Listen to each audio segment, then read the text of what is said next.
Oh yeah, let's do this. Game face. Action. And it's over. All right. Well, thank you all for joining us. No. Grand opening, grand closing. Welcome, everybody, to another episode of Sports Bets, but mostly chaos. If you don't know already, I'm Craig. Now you know. I'm Jonathan. I'm on vacation. I'm Benny. And I'm Jason. You should have just thought that I'm on vacation. Right. Yeah, actually, that probably would have been better one just to stop right there. All right, let's start this over. Let's do this. Nope, we're done. So, ladies and gentlemen, thank you all for joining us for another episode. We're not going to go into too many different sports tonight. Basketball, NHL, they're taking a back seat this evening. We're going to focus on baseball, but also NFL. Volleyball. Kickoff starts off 1 week from today. Sorry, Cohoon, no volleyball unless it's going to be part of your Cohooney 5, which that would be pretty awesome if it was. But yeah, so football is going to be a chunk of our show this evening. We're going to go through each division. We're going to pick our division winners as well as any wild card teams we like. And then we're also going to give you each of our Super Bowl predictions on the teams that are going to be playing this year. So we'll get to that, but we're going to jump Lions! We're going to, oh, Jesus Christ. We're going to jump into baseball a little bit, get through that as it's kind of been this very interesting little like roller coaster or this wave that we're kind of riding with the Oakland A's. It's a couple weeks ago we were on here and everything was really great for the A's. And then we came on here last week and I think we were all very much Debbie Downers with how poor they were playing. And even though they've put some wins together since the last show we've been on, I'm not really sure what your guys is, where you guys are on the scale right now of how they feel or how you're feeling about what they're playing. I mean, I would say it's gotten better, but I still don't have the highest hopes that they're going to. Josh Davis is in the lineup. Automatic World Series victory. Here we go, folks. Ben, do you want to just like control the show or? Yep. Hey, Ben, go ahead. Come on, nope, Ben. I'm good. How do you think they're going to do? Oh, they're going to finish in a wild card position, as always. That's funny because I'm pretty sure when the season started, you said they're going to win the whole thing, but they got to start in somewhere. But that's none of my business. So they got to start somewhere. They can't. All right. Well, let's recap. Let's recap. They during our last show, they had that big come from behind on Thursday, and ended up falling short, and then they ended up losing Friday night. They came back and they won Saturday and Sunday against the Yankees and splitting that 4-game series, which normally in a split situation you don't really win the series, but based on how that series had kind of started and the way it ended, I would say that was a good plus sign for the A's. And then they just got finished with the 3-game series in Detroit, ended up taking 2 out of 3. Wasn't pretty the way they maybe pulled some of those games out. In fact, you could argue they probably could have won all 3 of those games if they wouldn't have blown yesterday. Some scary things from the bullpen. And now they're getting ready to head up to over to Canada, take on the Blue Jays this weekend, tomorrow, Saturday, and Sunday. Oh, Canada.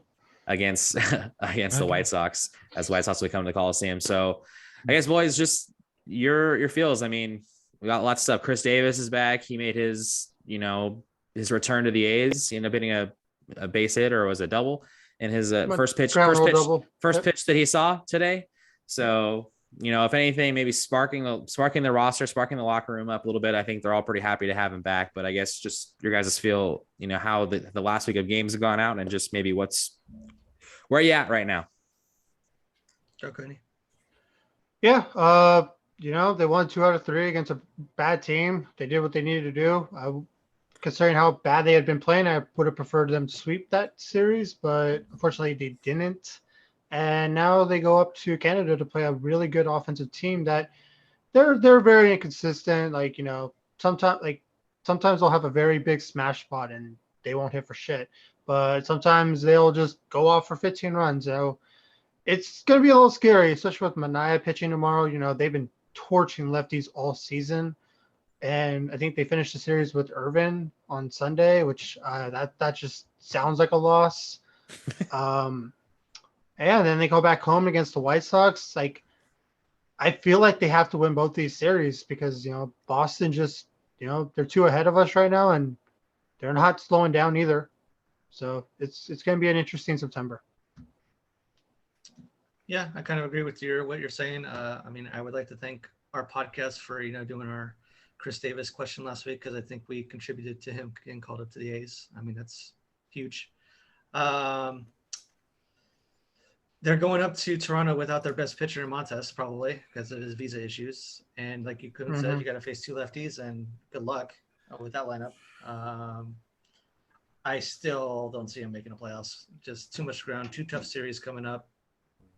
Boston and the Yankees are still winning games. Tampa's cruising to that division right now.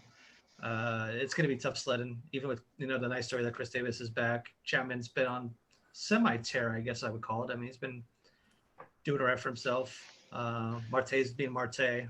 Barry, Lowry. especially too.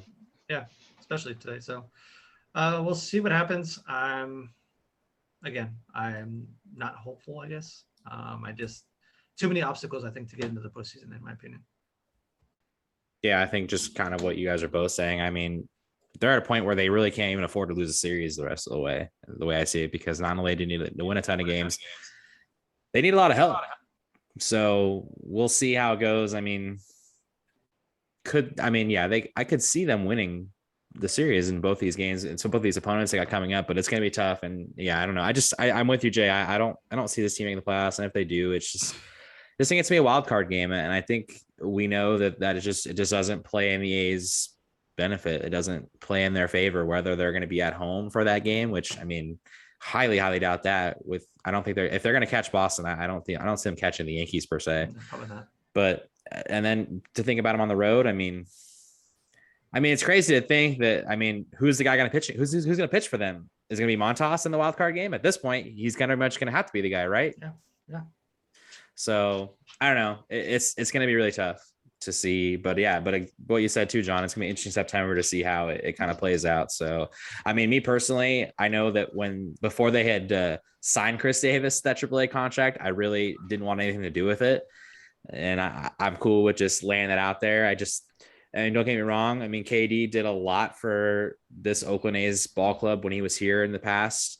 But man, he looked so lost. He looked like he was so he just looked washed, in my opinion, that last bit. And I had trouble trying to get the idea around that he was going to somehow find it again.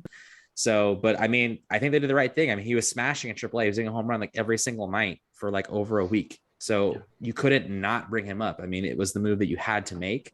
So, and I like that at least, all his teammates, they're all happy to see him, and maybe that'll somehow spark them. But but like I said, I don't know. I don't see them getting to a point where they're going to get into the playoffs and make a bunch of noise now. If they get there, it's a wild card game. And I just think they're one and done. It doesn't really necessarily matter who they play against in my mind. It's just the way that game is, and the way the A's just can't seem to really manage anything in that game.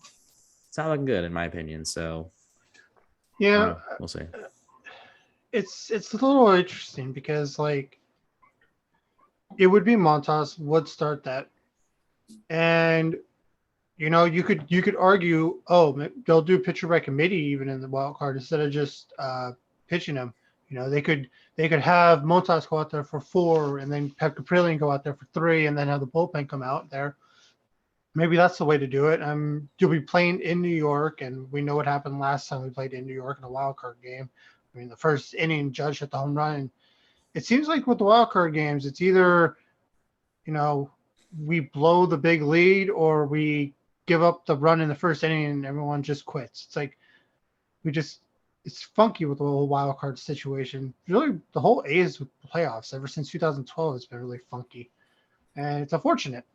But we can't just keep talking about playoffs when we're right now the last odd man team out. Seattle's still trying to make a run. People keep saying, "Oh, Seattle's 1 behind, Seattle's 2 behind. Oh, Seattle's about to catch us." Really, who gives a crap if Seattle catches us if neither of us are going to catch the Red Sox? So I can't worry about the people behind us when we're not even in the wild card right now. Yeah, so that's fair. Yeah. But the 2 big races, the A's Seattle, or one of them going to catch the Red Sox? Because I don't think anyone's going to catch the Yankees, and the Yankees are going to I think they're going to run away with the 1 seed wild card, and then Dodgers Giants. That division is heating up, and I think September is going to be amazing for those 2 races to see who gets them. Yeah. Well, it's going to start this weekend with the Giants and Dodgers. The Dodgers are coming to... I'll say, I mean, touch on that too. I mean, the Giants, they finally fell underneath the Dodgers the first time in how many months it was that they were not the division leader. The Giants did pull out a victory today. They did avoid the sweep against the Brewers. So they did end up being tied. So they are locked up. So I don't know. I don't think the Dodgers are playing tonight, though. I think they might have had today off. So. Yeah. They're not playing. We're starting a 3-game series over at Oracle Park this weekend. So really interesting to see how it plays out. If one of those teams, here's a good question. If one of those teams sweeps, is that it? You think? No. You think no? You don't think so? No. It's still they're still got 20 more games to go even after that's the 3-game series. So it'll come down to the last week before you really know who. It's like when the A's took the lead from the Astros for like one day and then end up falling apart for 2 weeks and finished like 5 games back. It's like, yeah, sure, the Dodgers could get up by 4.5 and then someone gets hurt. 2 people get hurt. Oh, then the Giants hit their stride. Yeah. Honestly, the Giants, they haven't been playing their best baseball. They've unfortunately got into some injury luck. They've had some COVID issues that's gotten in their way. So I did see that I guess Tescafani is going to start tomorrow for the Giants, though. So, I don't know. Is he actually going to start, or is it going to be continuing an opener situation? I didn't read his last few. Didn't hear much of that. His last few starts has been like two innings, 3 innings, and then they pulled him. So it's only been like opener kind of thing. No, it's because he was kind of hurt at the same time. He's battling an ankle issue as well, so he wasn't. I think he came back too early, and they got COVID, and it's just been like a whirlwind. I don't know if you guys saw this. I mean, they obviously lost 3-4 to the Brewers, to a good Brewers team. They're legit. That Brewers team's so funky. They're a good like team. you look at their lineup, and no one scares you on that. Cahoon's gonna say that Cahoon's saying they're probably the most fraudulent team in the playoffs right now. Are they the most fraudulent team in the playoffs right now, John? In the playoff picture? Considering what division they're in, it's difficult. I would argue the most fraudulent team is the Philadelphia Phillies. Yeah, I would say it's got to be the team that's in that division, right? Yeah. Because I mean, you can't be the most fraudulent team when the second place team in the division is in the wild card at the moment. So that's fair. because the Reds are technically in the wild card currently, you can't say the Brewers are fraudulent. I don't think they're for real. I don't understand how that team is doing what they're doing. I mean, I guess they just keep sweeping the Pirates. I almost said Bucks football. I mean, Pirates, the Bucks isn't incorrect. So yeah. They keep I almost said Bucks again. They keep sweeping the Pirates. They keep sweeping the Cubs, the Cardinals. Like, I don't know if that's what they're doing because you look at that lineup and it's just no one scares on lineup. Omar Narvaez batting cleanup, like he's having a great year, but that Rowdy Tellez, like yeah. But what Jason said, their pitching is pretty legit. Pitching is legit. Question for you guys. Who has pitched 14 straight starts with giving up 2 runs or less? Who is Corbin Burns?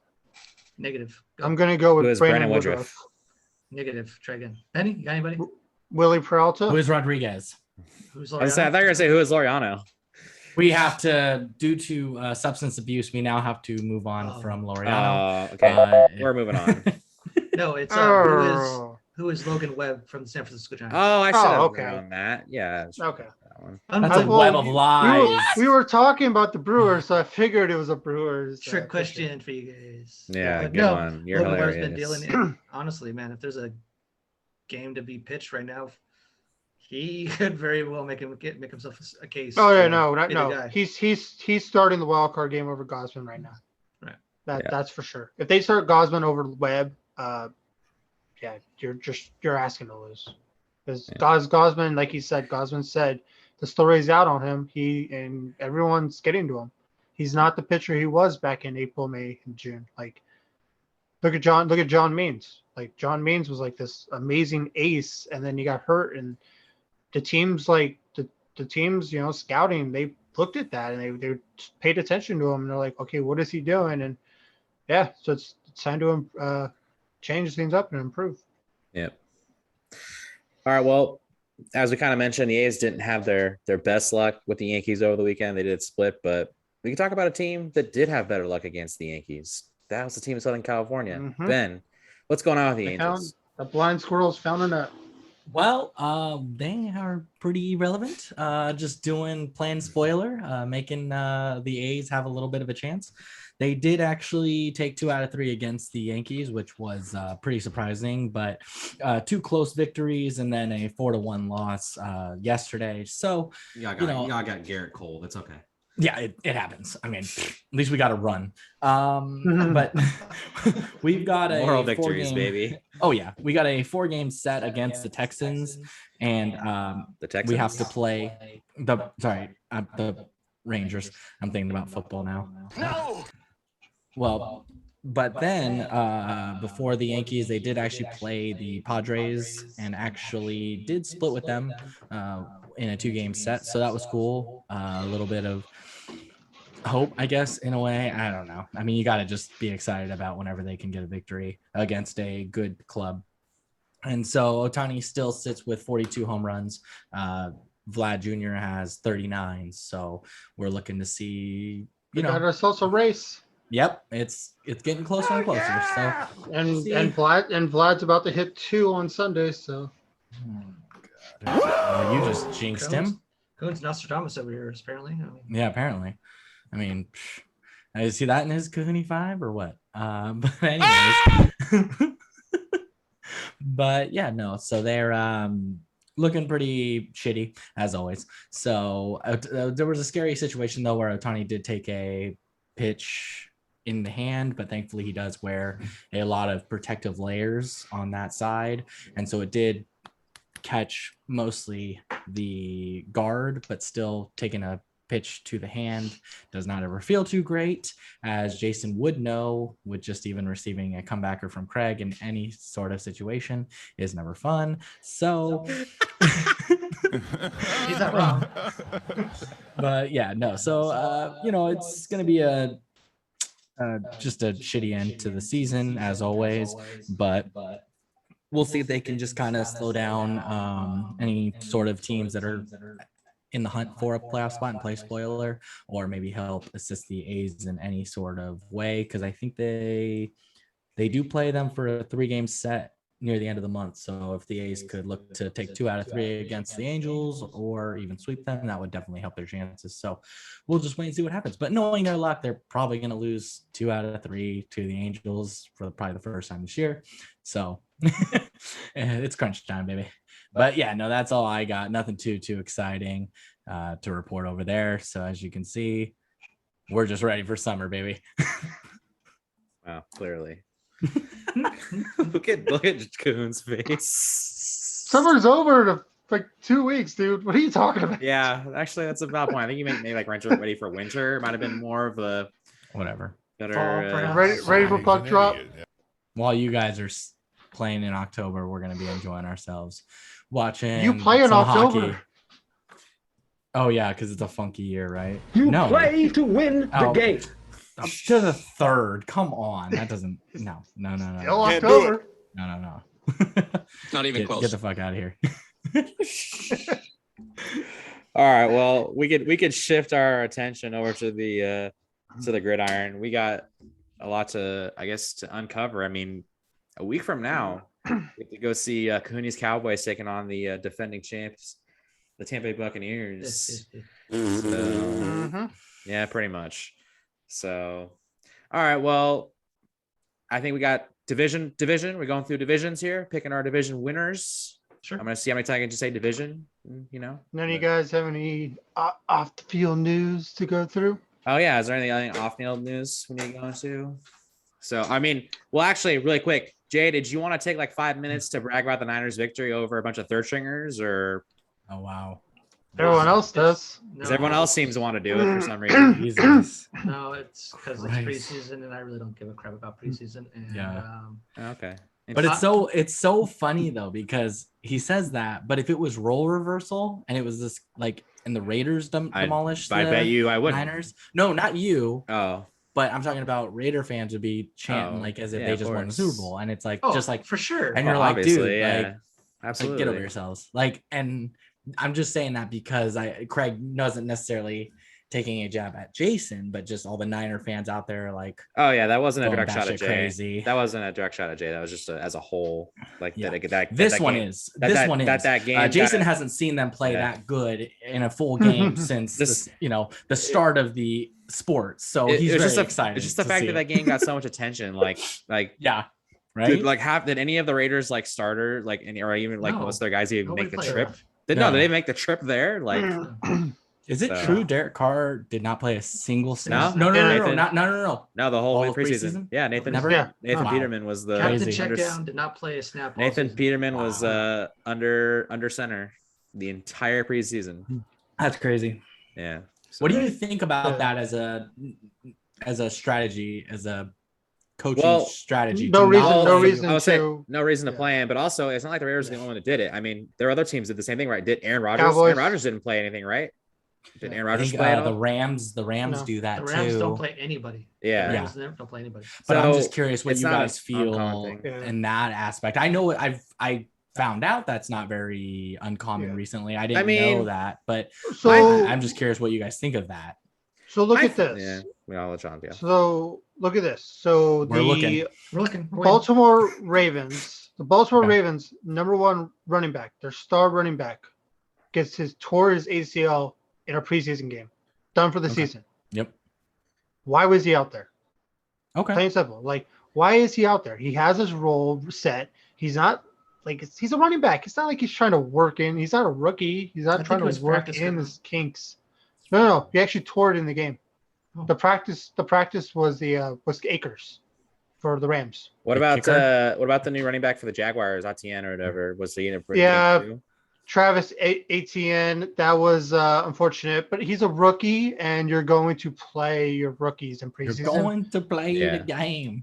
So that was just an unfortunate one. But yeah, for anyone who's doing fantasy football, obviously everyone's going to go for Jerome Robinson now. Or is it Jerome or James? I think it's James Robinson. Everyone's going to go and get James Robinson. But someone you can get towards the end of the draft, Carlos Hyde is now the backup. And hey, 49er fans remember him. Now, but he's their backup now. I don't know, man. So I would understand in regards to maybe a running back, maybe not needing to play because that is a very physical position to play. Maybe a wide receiver, that's one thing, just kind of get the feel of the ball or something like that in a game situation with that pressure. Yeah. But more so, what about a quarterback specifically? Just playing one set of snaps. Like, do you guys think maybe he should get out there just to get out there? Set up a good O-line so he doesn't get hurt, I don't think if you're an established quarterback for your team, you should be playing preseason. Okay. But so every head coach is different. Patrick Mahomes, he was playing in the preseason. Josh Allen playing in the preseason. But then you got teams like Atlanta. Ryan didn't play.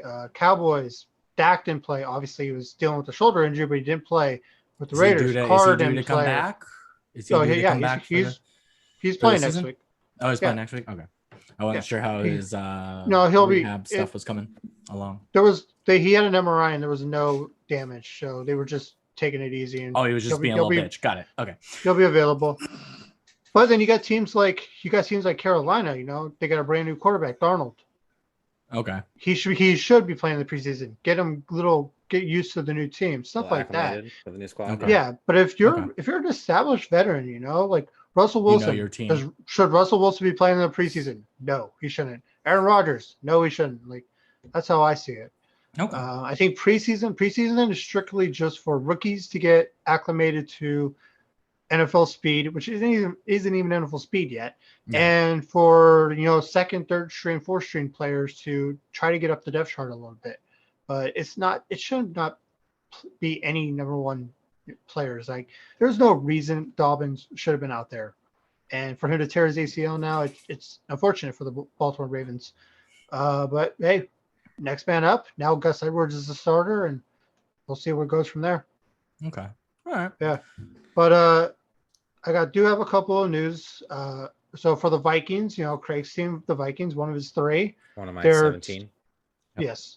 Well, Ben says 17. I know for sure it's 3, so I'm not going to be like that. Sure Irv Smith their starting tight end is out for the rest of the season. So they traded with the Jets and got Chris Herndon. So they have Herndon and Conklin now as their tight end. So just means more receptions for Thielen, Dalvin Cook, and JJ, Justin Jefferson. Over in the Raiders, they signed KJ Wright, the former linebacker of Seattle, to a 1-year deal. Trash. And what did I see? I saw something else earlier. Royce, former Denver Broncos running back Royce Freeman, got claimed off waivers by the Panthers, so he'll be the third back on that team. Trash. And Wayne Gallman, former player. He's a decent running back. He's nothing special. He's a good deaf player. Again, remember being is that guy? Remember, come on, guys, we're Sharks fans. Remember, deaf. You need deaf. And then Are you former. saying deaf? Are you saying deaf or deaf?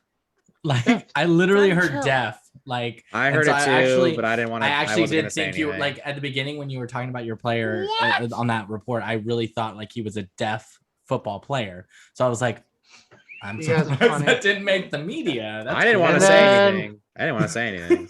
And then the last news. And then the last news from today: the former running back for the Niners last year, Wayne Gallman, signed with the Atlanta Falcons. So he's supposed to be their backup this season. Trash. So yeah, that's nothing too major. All the big cuts happened. Probably the biggest cut that happened, or maybe the most surprising, the Houston Texans cut Kiki Kuti, who was supposed to be their number one receiver. I gotcha. One of the greatest names in the world football players. Yeah.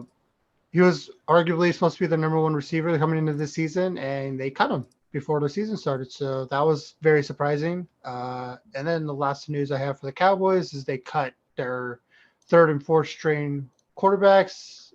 So now their backup's Cooper Rush. Maybe the Cowboys, everyone's saying the Cowboys should go and sign Cam Newton, who got cut by the New England Patriots. And I honestly wouldn't mind that because Cooper Rush is terrible, and we do need backup just in case Dak does get hurt again. So we'll see if that happens.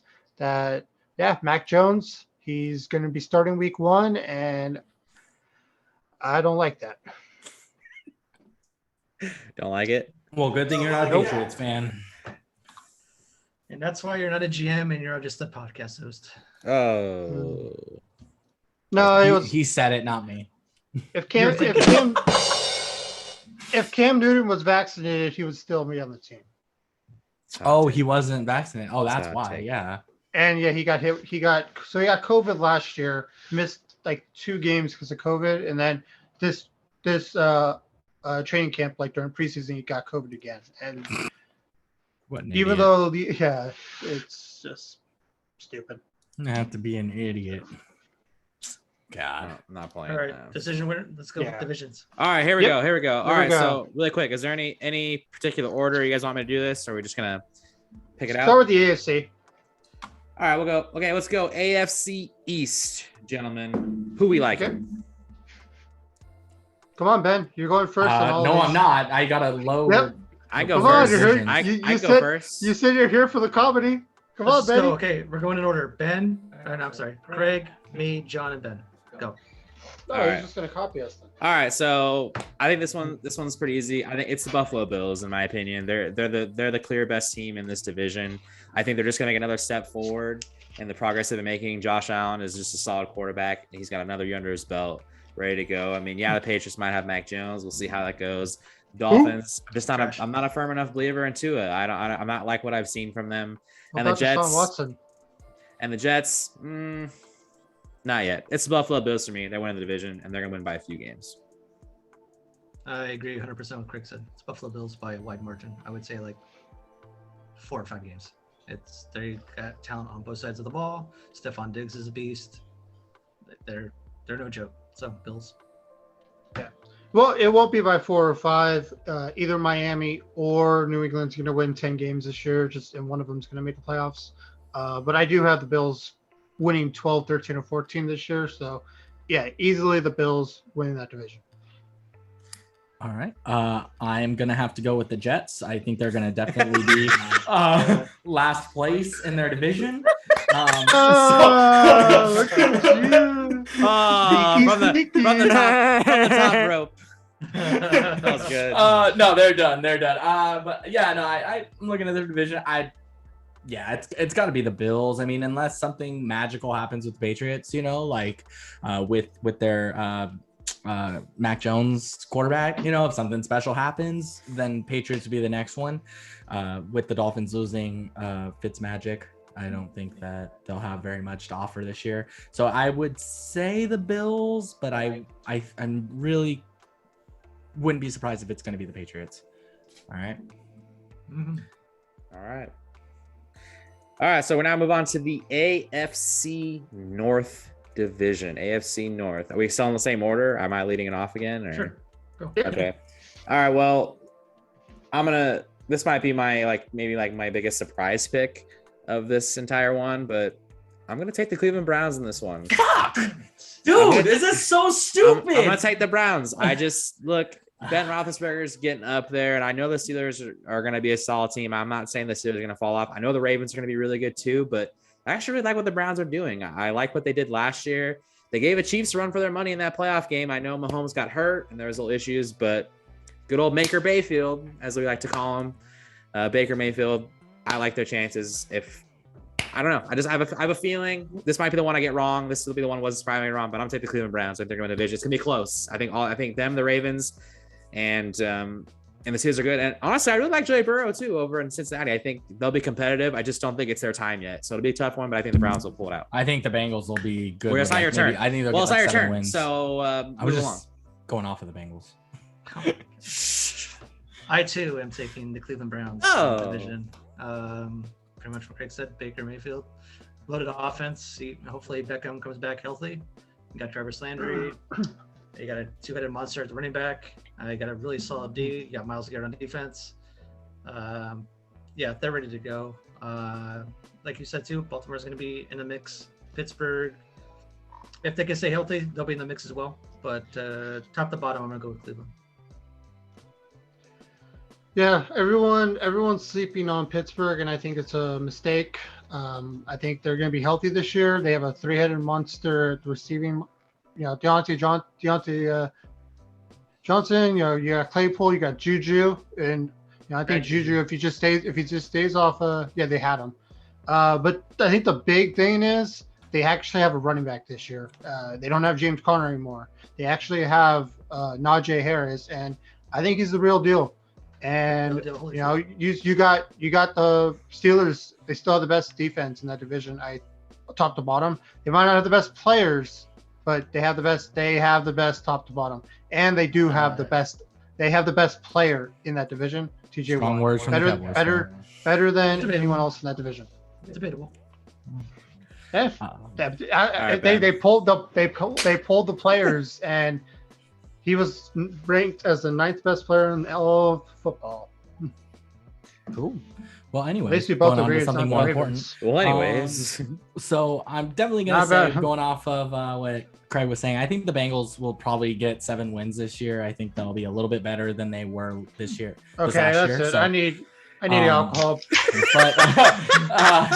But I'm not gonna go with Cleveland. I'm not gonna follow in those footsteps. I think they're gonna take a giant brown one in their pants this year again. And but I can't go with Roethlisberger and the Steelers. I think that he's getting too old. We all know what that's like to get old. We see it every day on the softball diamond with our buddy. And then I'm gonna have to pick the Ravens though. I think that they'll be kind of back to the top and show some pure dominance. And I think their defense will be pretty solid and shit all over the Steelers defense. Wow. So yeah, that's my Hey, my guess. Ben, I have a question for you. Mm-hmm.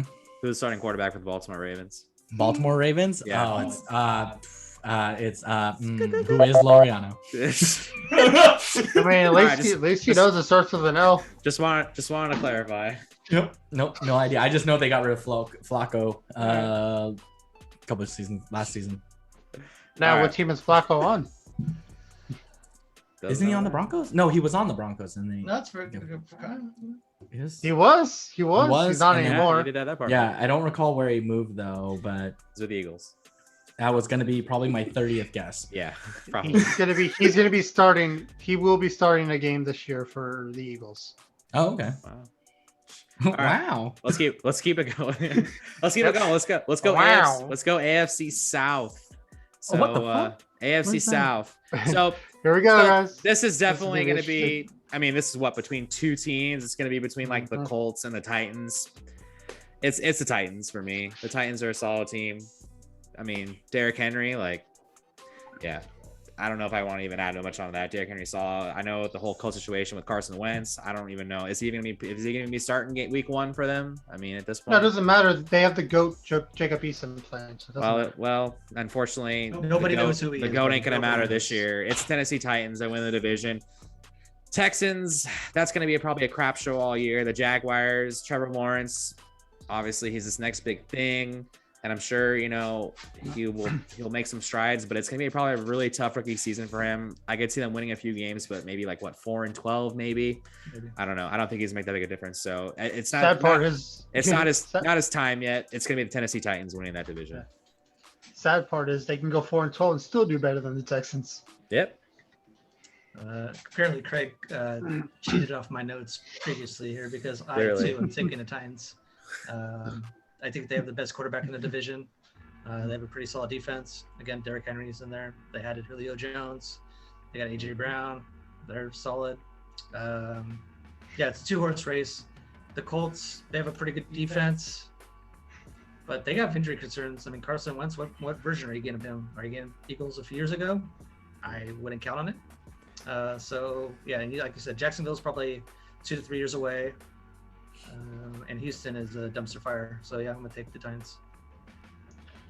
Yeah, there's a lot to be worried about for both teams. Indianapolis, like you said, what kind of wins are we gonna get? And then with the Titans, Tannehill, he's been out with COVID for quite a while. Is he even gonna play week 1? We're very unsure still. Lamar but Jackson. That's who the Ravens quarterback is. You're late. You can do it. Yeah. Chugging his beer. He's like, I got it. Cohoon's done. Moving on. Did you have As anything I was else? saying, Oh. no, well, I didn't even pick my team. I'm going with the Titans to win the division, but it's going to come down to the last 2 or 3 weeks of the season. Yeah, I think the Colts will take it this time. I mean, don't get me wrong, the Titans are a solid team, but I think that, like Cohoon said, it'll come down in the last week or 2. But I think that the Colts will kind of surprise some people and take the division, just They're edging out the actually Titans. Shut The up. Colts are actually the favorite. So Shut don't be up. surprised at anyone. Not everyone. But no, Yes. I picked the Colts, and then bless the Jaguars' souls. They're gonna win at least 2 games this year, so they're gonna do better. I'll say they win 4 games. I'll say go out 3. on a limb. I'll say go out on a 3 limb. I'll max. say that at 4. All right, Craig. All right. Last AFC division. It's the AFC West. Now, Pretty sure we can just- if we're not all on the yeah. same page on this one, yeah, I mean, let's face it, Go on. the Raiders might be a 500 team. I mean, I know they can't be actually 500 before someone wants to interrupt me and says it. They'll be basically a 500 team, probably at the best. Maybe they'll go 1 game over. Justin Herbert, we saw what he did last year. Will he hit a sophomore slump? I don't know necessarily, but the Chargers might be decent. The Broncos, I think the Broncos are probably the most. I don't know. They got a mess. I think it's a mess on that team with going on over there with the whole Bridgewater, Drew Lock situation. That's just my opinion. It's gonna be the Chiefs. They're gonna win that division, and I don't think it's gonna be very, very close. So that's my 2 cents on that one. Yeah, it's going to be the Chiefs. Bearing any significant injury to Pat Mahomes, it's going to be the Chiefs. I kind of disagree with what you said about the Broncos and the Chargers a little bit. I think the Broncos have solid players on both sides of the ball. The quarterback is a little iffy, but the defense is legit. I like the Chargers a lot. I think they're loaded all over the field. They might be a sleeper pick for me. And the Raiders, they're probably the worst team in the division. hate to break it to you. I just wow, good one. on paper. It's not a shot. I'm just saying on paper. Not They're a shot at me. I don't give a shit. yeah. They're just on paper. I mean, how many more years does Gruden get after this? He's on what, his 4th year? Yeah, I don't know. And he's on and signed for 10 years. So gonna bite the bullet or something's gonna give after this year. I think either the GM's gone or they decide to make a coaching change. But yeah, I'm talking with Chiefs. Yeah, you guys spend way too much time on this. Chiefs, let's move on. Move on. Okay. All Give right, it content, but whatever. all right, yeah. It's obvious. I mean, okay, you want content? Plain white- yeah, Chiefs are No, going. plain white rice Chiefs over are here. going 17-0. Okay. Hot take. Okay. Okay, we need content, not delusional ass guesses. It's What the it's fuck honestly was that? it's honestly not delusional. If you looked at their actual schedule, it's very doable to go 17-0 this year. Yeah, it's not happening. though. It's not happening. Yeah, it's not gonna happen, bro. Sorry. Okay. I'll bet you. I'll prison bet that, dude. It's not happening. I will be Whoa, his cellmate, prison and I bet. will prison bet that. Is this our first ever prison bet on the show? Joe Fortenbaugh, if he ever hears this, is gonna be really proud. Dude, I We should bet tag Joe you. Fortenbaugh in I this. bet you tag a Joe Chipotle Fortenbaugh. burrito that they will not go 17-0. They're not going 17-0. That's some awful odds on for me.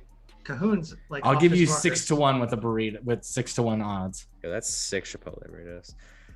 John, I'm just already- in case, I'm- that's if you I'm- bet $100, you I'm- win 600 there. I'm picturing the Chiefs going like 13-0, and then just like Ben sweating it out the last like 5 weeks of the season. That's Like, gonna be come taking multiple on, showers a day. He's Come like, on. I become a fan of the entire he's league calling after he's that. Whoever calling they're playing. he's calling airports like, yo, you're gonna have to cancel their flight. They can't fly in. There's weather. We got Make weather their issues. gear disappear again, please. we got lightning storms. They can't play. Oh my All right, gosh. Benny. Six Chipotle burritos? What? No. Now he wants you to pick a Finish division up, finish winner. up, finish up the division. All right, I am gonna pick the Chargers. Why? Because I think that Mahomes will be hurt this year. I think something will come up early in the season and he'll be Better out. mark this tape, buddy. Yeah. So Mark the I tape. think that he will be out, and then it will just be a wrench in their gears. And I am saying that the Chargers will come in. You know and what really clean up. grinds my gears? I think they'll come in and clean house. So that's my hot take. Chargers. All right. All right. All right. The NFC. This might be the best one. The NFC East. We can do wild cards after. We'll do wild card. Yeah, we can do wild cards after. Or do you want to do AFC wild cards No, first? go. Okay. Let's finish off. We can finish off the AFC real quick. Okay. So wild card teams. Any particular? Are we just doing like what our 3 teams are? I'm not Just gonna name the say three. particularly order. Okay. Well, just looking through it. Let's see. I'm gonna say the Ravens are gonna be a wild card team.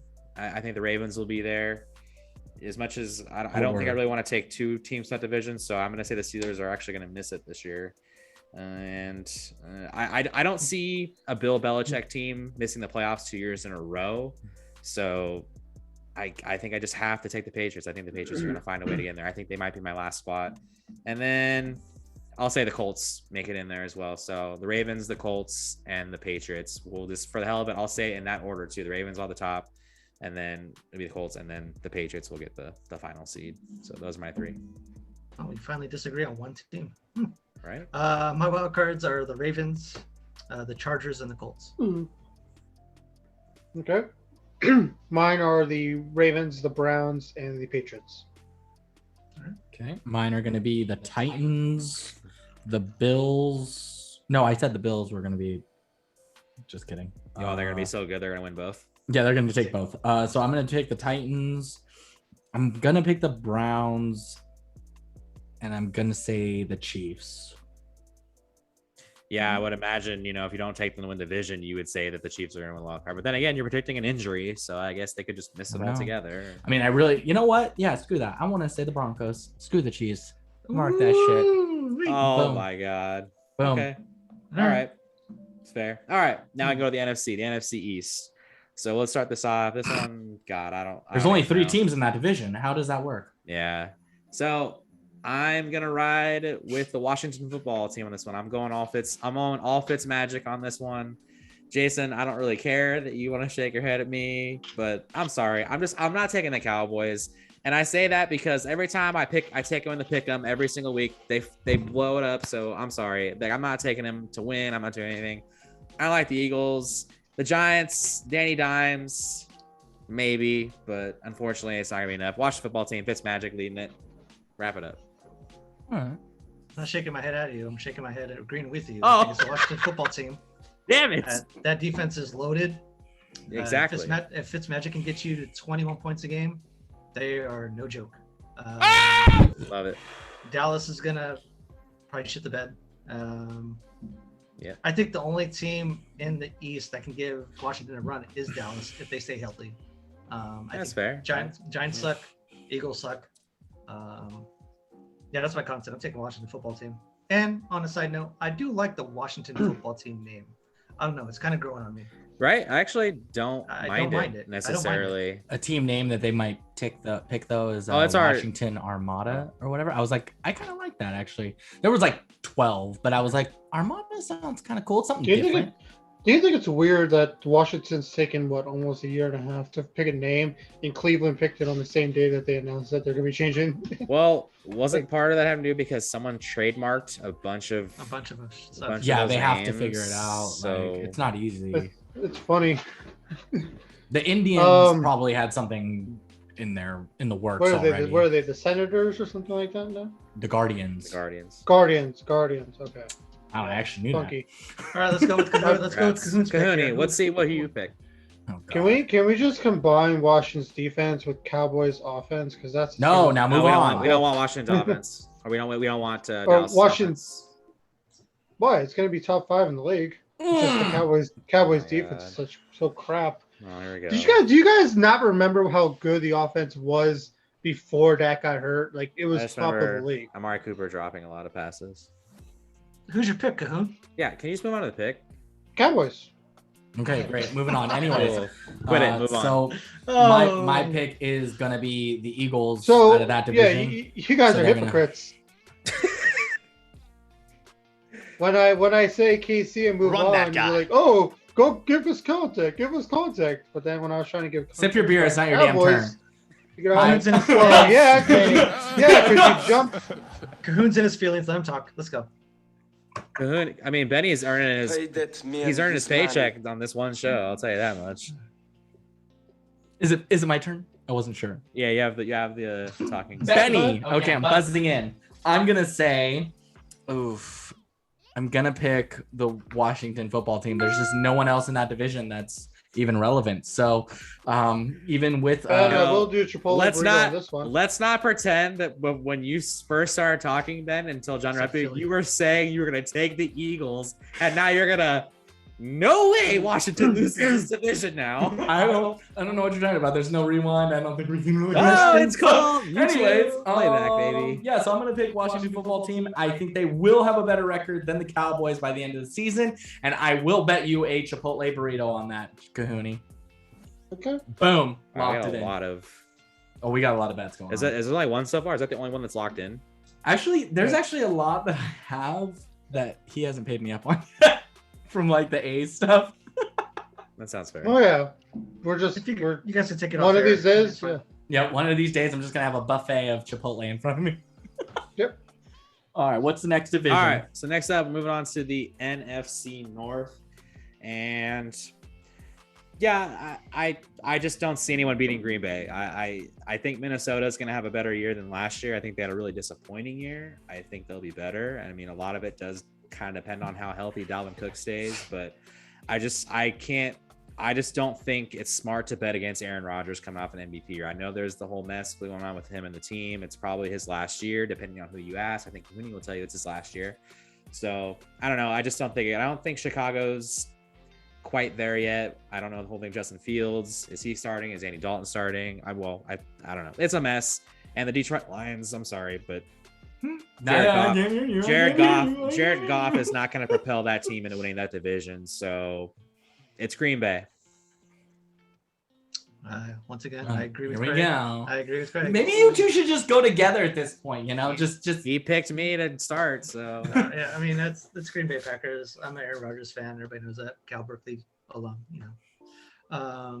discount double check himself. They just have the best team, I think. He just didn't like Cal. What? He doesn't even like that he went to Cal. He straight up like distances himself. He just from donated Cal. like $2 million to Cal like a month ago. Wow. Really? Yes. That's interesting. Yeah, because on Sunday Night Football, whenever they announce, you know, what college they went to, he never says Cal. But yeah, going back to Minnesota, is gonna be okay. Detroit's gonna suck. And like I think Chicago could be a sleeper team, could push for a playoff spot with Justin Fields. But I'm still taking Green Bay Packers. Yeah. Justin Fields isn't even going to start. He's going to be playing by the end of the year, but Dalton's starting, not Fields. So automatically, right there, Chicago, no. Detroit, no. So it's a two-horse race, and Vikings don't have enough to pass Green Bay, unfortunately.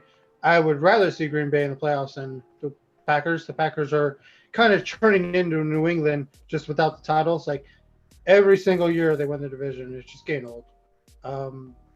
Thankfully, this is Aaron Rodgers' last year in Green Bay, and maybe the Vikings will win the division next year. All right, I'm gonna pick the Vikings to win the division this year. Now, well, they're definitely not going to if you're going to pick them, Ben. So I'm sorry, is this my pick? Like, I wasn't sure. I wasn't sure. Anyways, hurry up. Vikings will win their division. I think the Packers will be strong, but I think it'll be like Cahoon said, it's going to be a two-donkey race, and I think that the Vikings will come out on top as the victorious people. And so, yeah. How are the Lions going to win 11 games and still not make the playoffs? What are you talking about? Hey, we're not even done wild card yet. Yeah, shut the fuck up. God. Cahoon always jumping the gun, man. Not jumping the gun. He said it was going to be a two-team race, and he said Vikings and Packers, which means we're the Lions, which are 11-win team. All right, next, moving along. All right, NFC South. No more Drew Brees, which tells me not happening for the New Orleans Saints.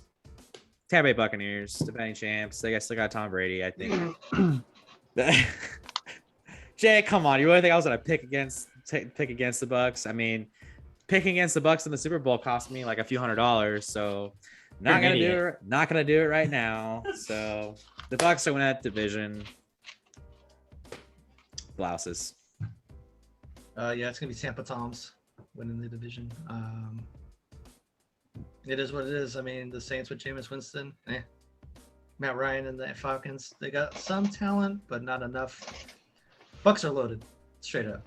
Like they're gonna compete for a repeat, and yeah, they're no joke. So I'm taking the Bucks. Yeah, it's unfortunate because as much as I would love to say New Orleans, especially for the story with Hurricane Ida going through New Orleans, like next week, week 1, they're not even going to be able to play in New Orleans. They're actually going to be playing Green Bay in Jacksonville. So, yeah, it would be an amazing story if Jameis Winston was able to lead them to the division. But hey, maybe a wild card. We'll see. But as for the division, that's Tampa Bay's, and I think they're going to run away with it. What's it been? Yeah, you got to pick the Buccaneers. I mean, this is like the most boring thing now that Drew Brees retired. I don't think the Saints will really have anything to offer up. So yeah, I think that the Bucs will handle business per usual. So yeah, not really per usual. It's only been a year. Only been a year. Who brought Correction Cindy into this chat, man? All right. Moving on. Last but not least, you might say this might be the toughest division. This is the toughest. This has got to be exactly. That's why I said it. You may say it, and you're saying it. So prove my point. Thank you all very much. NFC West, and I think I had conversations with maybe some of you months ago about this division. This is one of those things where I could see like the worst team in this division being 9-7. And spoiler alert, I think it might be the Seahawks because I really like Kyler Murray calamari. I'm trying to say Kyler Murray. I'm trying to combine it together. I really like Arizona. The Rams, I'm not sure. I think they're going to be solid. I don't know. The Niners, I think they're a very solid team too, even though I'm not really sure what the whole quarterback situation is going to be with Jamie, Trey, whichever one it is. I think no matter who starts, they're a solid team. I think this is going to come down to definitely going to come down to the last week. And it's going to be close, but I think I'm going to give the edge to the Rams. I think the Rams are going to take this. It might come down just to a tiebreaker. I could really see that happening where they just pull away with that. So it'll be close. I won't be surprised really if any of these 4 teams in this division. In my opinion, I think the Seahawks are probably the team that is probably going to finish last. And I don't think they're going to be that bad. So, but I'm going to take the Rams. It'll be close, but it'll be the Rams. You literally copied my notes on the way, and I swear to God, like I'm an Niner I fan. don't, dude. I look at my notes. I literally just have the show rundown of what we're doing on here. I'm a diehard Niner fan, and I'm gonna kind of reverse jinx it. I think the Rams are gonna win the division. It's gonna be a slaughterhouse of a division. Niners are loaded. All the teams are pretty loaded. I would kind of agree with Craig. The Seahawks probably have. Man, even they have a lot of talent. So just look up the rosters top to bottom, and they're no joke. But yeah, gun to my head, I'm gonna take the Rams winning the division. Yeah, I have Seattle winning the division. They still have the best quarterback. DK Metcalf is still the best receiver in that division, even better than Hopkins in my opinion. The Rams, it's gonna be tough. The Rams have the Rams and the Niners are pretty much the exact same team. You know, they have 2 of the best defenses in the league, and the Niners have maybe the best run game with that 3-headed monster that they have. Kyle Shanahan said that he's expecting 500 rushes this year for his running backs. That's a pretty insane number.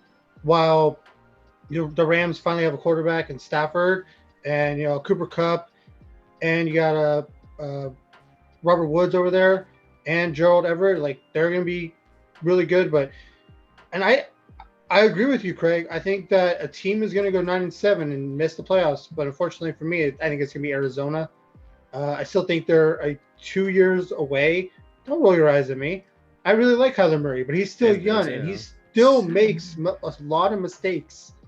He is going to fumble, and he's going to throw interceptions that will cost them games. I mean, there's still Dak, 2 years. Yeah, I know, right? Well, You but can lock that in. Dak's in a shit division. That's the difference. If you were to tell me that the Cowboys were going to be in that division, the NFC West, they would finish last. That's how different this is. Like, calm your tits over there, Craig. I can feel the passion. You're literally the only person right now that's like losing their mind over this. Well, because you're being idiotic. Was he saying you're being Harry idiotic? Yeah, I was like Harry. What's Harry? Oh, yo, wizard Harry. I'm Harryotic. For all the fans, this is how football season always is. It's 3 trolls making fun of the guy who actually has the most NFL knowledge out of all of them. Excuse me. How it always is. Excuse to be me. fair, you guys troll me all the time about my Oh, hockey, so it's man. all good. Yeah, exactly. Brilliant. How we troll Ben is how they troll Absolutely me. brilliant. So that's how it goes. Absolutely brilliant. Go. Sorry, John. Do you have any other content, or can we get to Ben's pick? Because I'm really excited to hear Ben's pick on this. DK Metcalf, just right there. Okay, moving on. Best All right, John. receiver in the division. John. All right. I'm gonna agree with Cahoon that the Cardinals will finish last in the division. It is a gauntlet of a division. Essentially everyone has a chance, but I think that the Seahawks will not win the division. I think it comes down to the Rams or Niners. I think though, with the Niners having the edge with 2 pretty good options at quarterback, I think that they will be able to do it. The Rams, yes, they're giving a new quarterback an opportunity with Stafford. I think he will be reliable for them, but I just think that there's going to be some small little hiccups there. So I want to say the Niners, and then I think the Rams will be second for them. And I think the Seahawks will be third, but the Cardinals will definitely be sitting last in that division. Because, yeah, Murray does make some mistakes, and he is a small little quarterback, too. Oh, All right. Good points. Oh, For now, sorry. Craig's- Hold on. now- Are we now- getting to the wild card now? Are we gonna get to the Now, wild card? now, We now gotta get to the Craig's in wild his, card. now Craig's in his field. I think you guys can almost probably predict the 3 teams I'm gonna take. So I won't even ask. I'll just tell you guys. So I said it. I think that NFC West is gonna be good, and I think that 2 other teams are gonna make it. So in my opinion, it's gonna be the Niners and it's gonna be the Cardinals that make 2 spots. I think they'll go in the order. I think the Niners will have the top spot. Arizona's got the second best, and then sliding in that number 7 seed. Well, I think you guys can guess. You like that? The Minnesota Vikings, they're gonna slide in there. I almost think they really need to have it. I think they need to find a way to get into the playoffs this year, or else they could be in some trouble. So I know defensively, last year was their biggest fault, was the fact that they went from this pretty well defense to giving up way too many points last year. They couldn't rely on it, so I think they'll step it back up. But hey, I'm always saying they're making the 7th seed. I don't think they're going to be this fantastically good team and win 11 games or like that. But I just see them sliding in there, and they'll probably lose in the first round. But I'll take it. Minnesota, they're the one for me. So those are my 3. My 3, we kind of touched on earlier with the NFC West. I'm taking the remainder of 3 teams in the NFC West to make the playoffs. I'm taking the Niners, Wow, that's cool. the Cardinals, and then the Seahawks to make the playoffs. I just think they're 93. Okay. That's they're crazy. taking all 3. That's crazy. It's very viable. I No, wasn't I- thinking about that, but it is very yeah. viable. So I'm sticking with the NFC West. Obviously, they're going at minimum going to have 3 teams. So I have the Rams, I have the Niners, and then this is going to be the shocking team. It's the Washington football team. How's that shocking? That's so shocking. Oh, is that shocking? Well, just because not many people are expecting 2 teams out of the worst division in the league to make the playoffs. But yeah, Oh, that's With right. the- Only, I you're have- the I only have- person doing that ever. Yeah, you're the- in existence. Because Yeah, you're assuming so- the Cowboys are going to make the playoffs. Yeah. oh, so this is how it is. So Playoffs. the Cowboys, both the Cowboys and the football team are going to win both games against their division. So boom, right there, that's 4, and then they're going to split, and that's 5. And then both teams are going to get 5 more wins out of conference. And they're both going to finish with 10 wins. You guys are laughing, but it's going to happen. I'm not laughing at what you're saying. You Oh, weren't seeing what did Ben. Ben text something? Yeah, well, he didn't really say anything. Like you. Oh, I have my phone always blocking the screen.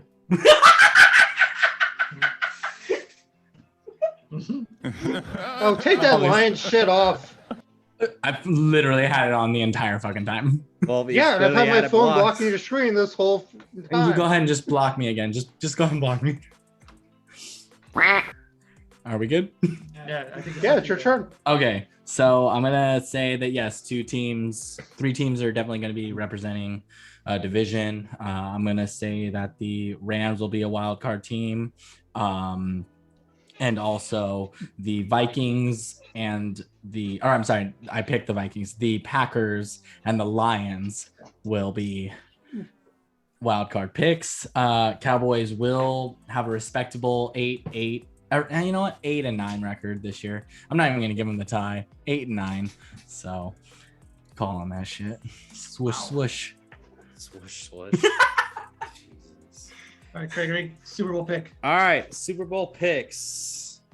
I think this one's just more of what I'd probably like to see more than I thought, because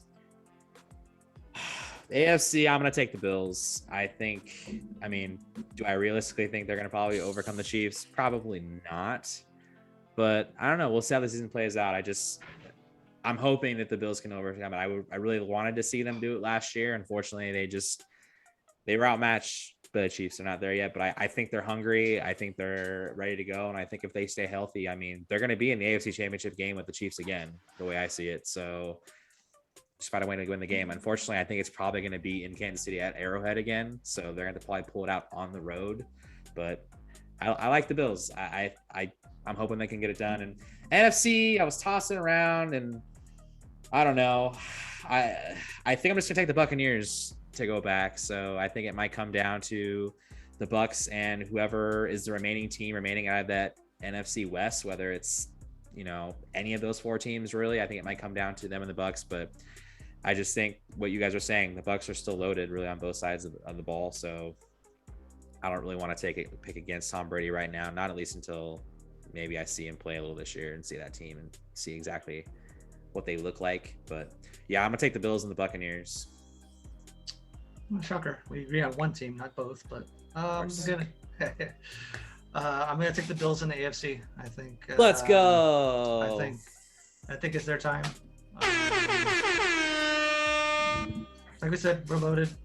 Called a homer pick, but I'm taking the Niners over the Bills in the Super Bowl. We're taking winners of the Super Bowl as well. Yeah, I think the Niners are going to go over the Bills. Okay, well, I'll take the Bills over the Buccaneers then. Okay. Assuming there's health and Jimmy G's playing 2019 Jimmy G and he's being pushed by Trey Lance, not out of the possibility that they are back to their 2019 ways. Getting Nick Bosa back, D Ford back. That defense is going to be scary with the pressure that they're going to be putting on quarterbacks. So, yeah, I'll take the Niners over the Bills. Yeah, no team is going into Arrowhead in the playoffs and beating the Kansas City Chiefs. It's just like trying to go into New England and beat them in December. In January, it's just not happening. So Kansas City is going to go to the Super Bowl. And then the other team that I have, kind of a dark horse, I actually believe this year will be Green Bay's year to make it to the Super Bowl. So I have Aaron Rodgers in his last year in Green Bay make it back to the Super Bowl. But unfortunately, he's going to fall short, and Kansas City is going to win in Mahomes' second. Who are the Packers being in the NFC Championship? Cohooney and the Cowboys? No. The Cowboys get knocked off by the Bucks in the first round, and the Packers the Cowboys are actually going to get knocked off by. Hold on, who's the sixth? Who do I have as the sixth? I'm totally blanking right now. Oh, Cowboys get past. I'm totally blanking. Calm your tits over there, Mr. Soundbacks. Cowboys will lose to the Bucks in the divisional round. Okay, and I have whatever.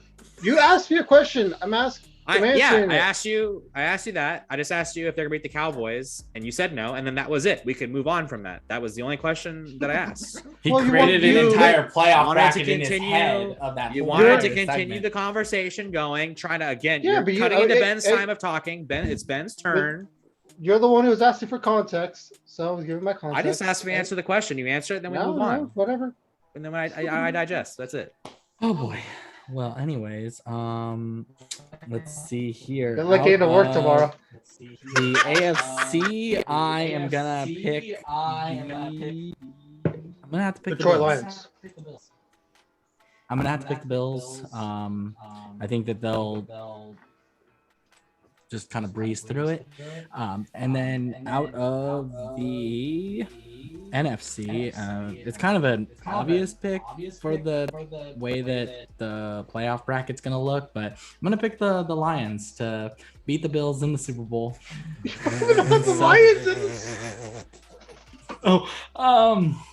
Yeah. So Jared Goff's going to get that ring. Can't do it. He's going to get that Lady Bing or whatever that trophy's called. Whatever that trophy's called in football. And yeah, it's going to be pretty cool. So there we go. Goff, baby. Am I having a stroke? That's a clown question, though. There we go. Moving on. Is that really how we're ending it right there? Unbelievable. Science. Alrighty. Next. All right. You guys Well, want to do you guys want to do any Rookie of the Year predictions? I don't want No. to do that. Okay. No, I don't know the rookies enough. Trevor Lawrence. Enough said. Khalil Mack. Okay. All right. Let's move on. So, all right. Well, that was good stuff. So I'm excited that we'll start having more football on the show, and I believe the plan is that all 4 of us we're going to come up with a wager for this one. So all 4 of us are going to week to week. We're going to go through every single game from every week and pick just a winner, not against the spread, just the winner of each game. We're going to keep track of the total standings, and I don't know if we're going to do it to where maybe the winner wins something from all three of us, or if the loser has to yeah. buy for all the other three, or I don't know exactly how we can do this. We'll have to figure this out, but we have essentially a week. Or you could have figure it whoever out. gets last has to pay. Whoever gets last has to give the winner something.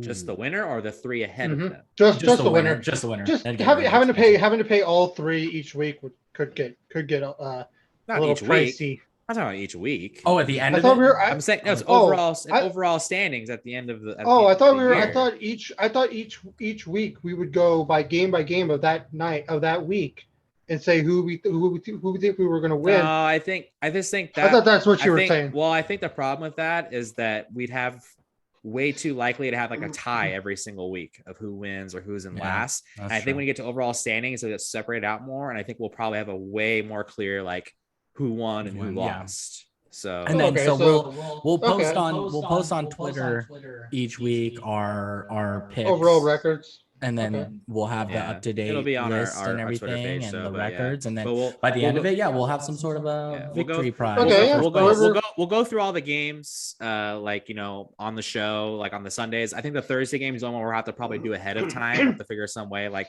we're gonna have to do our pick. I'll say I think we all gonna pick what we're gonna pick, but we all have to maybe like I don't know. We'll do it, and then we'll post it on the Twitter page. Like either the morning of the game, the Thursday pick. That way it's already out there in the open before the game starts. And that way everyone knows the Thursday pick. And then obviously during the Thursday night show, we'll talk about it. Be like, oh, you saw that we picked this and, so on and so forth. So, but yeah, we'll figure this out. We got to figure out a good wager. If there's any suggestions anyone might have as well, we'd love to hear any ideas from the people of what you guys think. So that'd be pretty cool. Get the fans involved, see what they think might be it. Mom, so feel free. Throw in some suggestions. We could do the Joe Fortenbaugh, which is where he lost a bet 162 one time, and he had to wear a pregnancy simulator. He had to wear a pregnancy simulator on a show for an hour. So we could make the loser do that. That would be. I mean, we can make one of us have to wear vibrating panties during a show. I mean, who knows? I mean, we can get real creative here, guys. Oh my God! The football season's long, boys. We can figure it out. Yeah. Oh yeah. So we'll figure it out. I mean, I think we should at least try to have something locked down before like it starts. That way, yeah, we got time. You're already sweating from the beginning. You're like, okay, I gotta get off to a hot start because I can't fall in a hole early. You can't win it early, but you can certainly lose it early. Something like that. We gotta really put the pressure on. Should we tease the new show we're gonna have on Tuesdays? Just me and you. I guess so. Is we locked it in that it's going to be Tuesdays that we're doing that, or what's the plan? Well, that's when the spreads come out every week. Okay, and that's when me and you are both free. So, are we free? My life. That's my best day. My life now. As long as let's see. So you got softball on Monday, Wednesday, and Friday. So you have girls on that Tuesday, might change. Thursday. Damn, he's putting them on blast. Unbelievable, this guy. Man, this guy. All right, anyways, but yeah, so there might be, well, I think we're doing a little show. Before we had the podcast, John and I we'd always go through our ESPN pick'em that we do, and I would go through each game, and John would try to correctly guess the spread, and a lot of time he's pretty darn close. It's pretty fun, so I think it'll be a nice little quick little videos. It'll be up there on the YouTube channel. So I'll have a John does. Week. And then there's always a lock of the week. And we'll see how my lock of the week does throughout the season. Because we'll actually keep track this time. We'll actually keep track and see how lock of the week does. And we'll just, I don't know. Is there like a thing where maybe like a point system? Like if you get, within like 2 points of the actual spread, you get like a point or something like that. And if you're off by like, more than 3 or 4, you lose points. I don't know. We have to figure that out. We'll figure it out. Yeah, we'll figure something out. That way there's some like a point system involved where you're trying to, get certain points. So, all right, cool. All right. Well, that's a lot of stuff coming football. I think we're all pretty excited to get football more involved in the show. And obviously plenty of content week to week, a lot of shit talking probably going on. We're going to have some parlays in action probably throughout the year as well. I'm excited to get that going. And so it'll be a lot of probably pissing and moaning from losing a lot of those because last year, what was it? What, how many weeks did we wait until we finally won a parlay? Was it week 10? Somewhere right around there. We started around like week 4 or 5. Yeah. And it took us till like week 10 or 11. But then after that, we kind of strung some wins. We did, yeah. We won some big ones. So We won some big ones. So can't forget the 4-team parlay we won on Sunday Night Football with the Washington football team, Football baby, team. coming Yeah. through. So speaking of ball sway, my God, that was that was intense. I'm here for it though. Oh, that's nasty. oh, okay. All right. Well, let's move on because somebody had a pretty good Cohooney 5. If you don't know who, it's the guy who's in the title. Cohooney 5-0, baby. Why don't you recap just exactly how it all played out? Yeah, it played out really good. Yeah, first 5-0 week so far in the podcast. It was pretty amazing. I got. The only thing I'm addicted to right I now got- is winning. Yep, I got both the smelling salts. the Ultimate Fighter finales correct, and I got the upset of Rodriguez over Lee, and then Jika Chikadze beat Barbosa in the third round. Amazing, dude's a real deal. He called out Max Holloway. That's an awful call out. You'll get your butt kicked if you go fight him first. But we'll see what he has a bright future ahead of him. Sorry. But yeah, I'm sick to UFC. We have another UFC fight night this week. So for my Cohooney 5, let's play my favorite game. Is it a guy or is it a girl? The name for this week, guys. I'm a man. It's Patty Pimblett. Guys, guy or girl? I'm obviously gonna have to go with a guy, just given that it's. Yeah, just give me the name, sure. I'm gonna say It's guy. a- Yeah, I'm gonna say it's I'm guy. okay. Yep, it's a guy, and this is one of the most biggest up and coming fighters. He fights over in the Cage Warriors, and he's making his UFC debut. And he's actually not that big of a favorite as I thought he was going to be, but I still think he's going to get this win. It should be a cupcake matchup. He's facing off against Luigi Venturini, who's just not that good in the UFC. So I'm going with Patty Pimblett. The next one, I'm going up with an underdog, Khalil Roundtree. He's going up against a guy who's been struggling lately, and I think if Roundtree goes to decision, he loses, but I think he has the finishing power to get a TKO late in the third round, so I'm going to go with him. Next up is a UFC veteran, Alex Moreno. He's going to be taking on another fighter, and I have him winning. And then the next one is Tom Espinal. This is an easy one. He's got a bright future ahead of him. And the last one is the main event. We got Derek Brunson versus Darren Till. Derek Brunson right now is the underdog, but he's on a 4-fight win streak, and he's looked amazing in all of his fights. And while Till's losses have been to the best of the very best of the division, Derek Brunson is he's an animal when it comes to his takedowns. Like his last fight was the 5-round main event, and he got 13 minutes of control time in a 25-minute fight. And if he can score a takedown against Till, he's called the bear, because once he gets you to the ground, he lays on you, and you're not getting up. You're not getting up. You're just going to get pounded into the dirt. Yeah, he had over 200 ground strikes, and that's not even counting regular strikes or significant strikes, just ground strikes in 13 minutes. And yeah, if Derek Brunson gets Till to the ground, it's night. You're not getting up, and it's gonna be a long night for Till on his back. So we approve that message. It's ground and pound, huh? All so yeah, day to long. recap nasty. Cohooney 5 for this Saturday, I'm going with Patty Pimblett, Khalil Roundtree, Alex Moreno, Tom Aspinall, and Derek Brunson. All right, we're And- looking for that 1-4 record going into that next one. Here we go. Is that a Chipotle burrito bet? Oh my god. No. No. You So can't. many. There's so Okay, many burritos going on right now. I know. And then just to recap real quick, the last week of bowling was this week, and for those who aren't league bowlers, the very last week of sweepers, which is pretty much a handicap tournament for every singles handicap tournament for every single person in the league.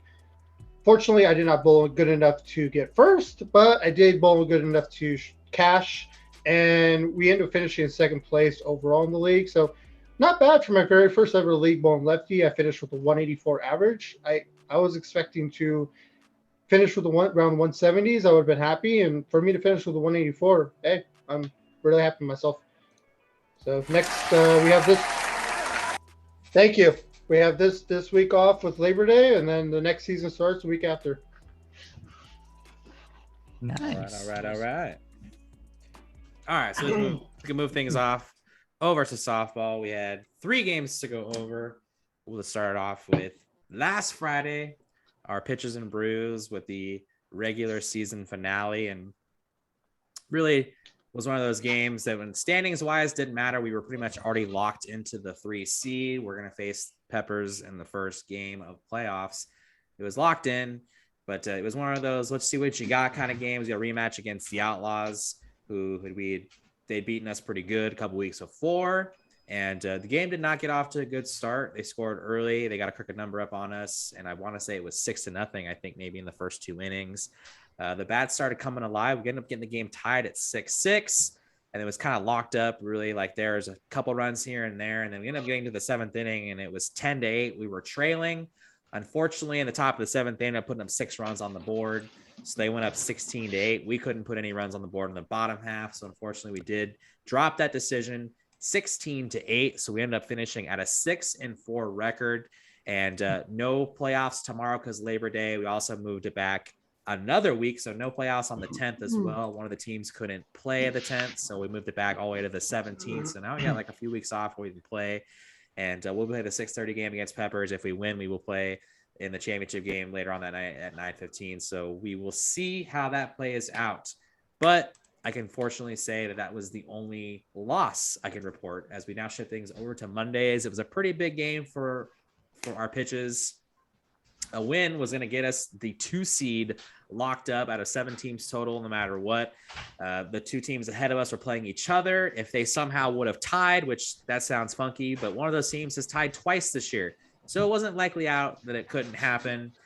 It was just a way it worked out that as long as we won our game, we were going to jump whoever lost that game. Now, like I said, if they would have tied, we would have somehow jumped in ourselves into the 1st seed, but I prefer to not do it because that would have given us 2 weeks off, because that would have also given us Labor Day off, as well as the 1st seed getting the first round bye. So I'm happy it worked out. We ended up kind of pulling from behind. It didn't start out good. We got down, I want to say 5-1 in the first. 6-1, I think. After we, it was the first inning. It was 5-1, and then they scored 1 in the bottom of the 2nd, and then that was all they scored the rest of the way. The bats came alive big time again, and we ended up pulling away. We ended up taking that game 12-6.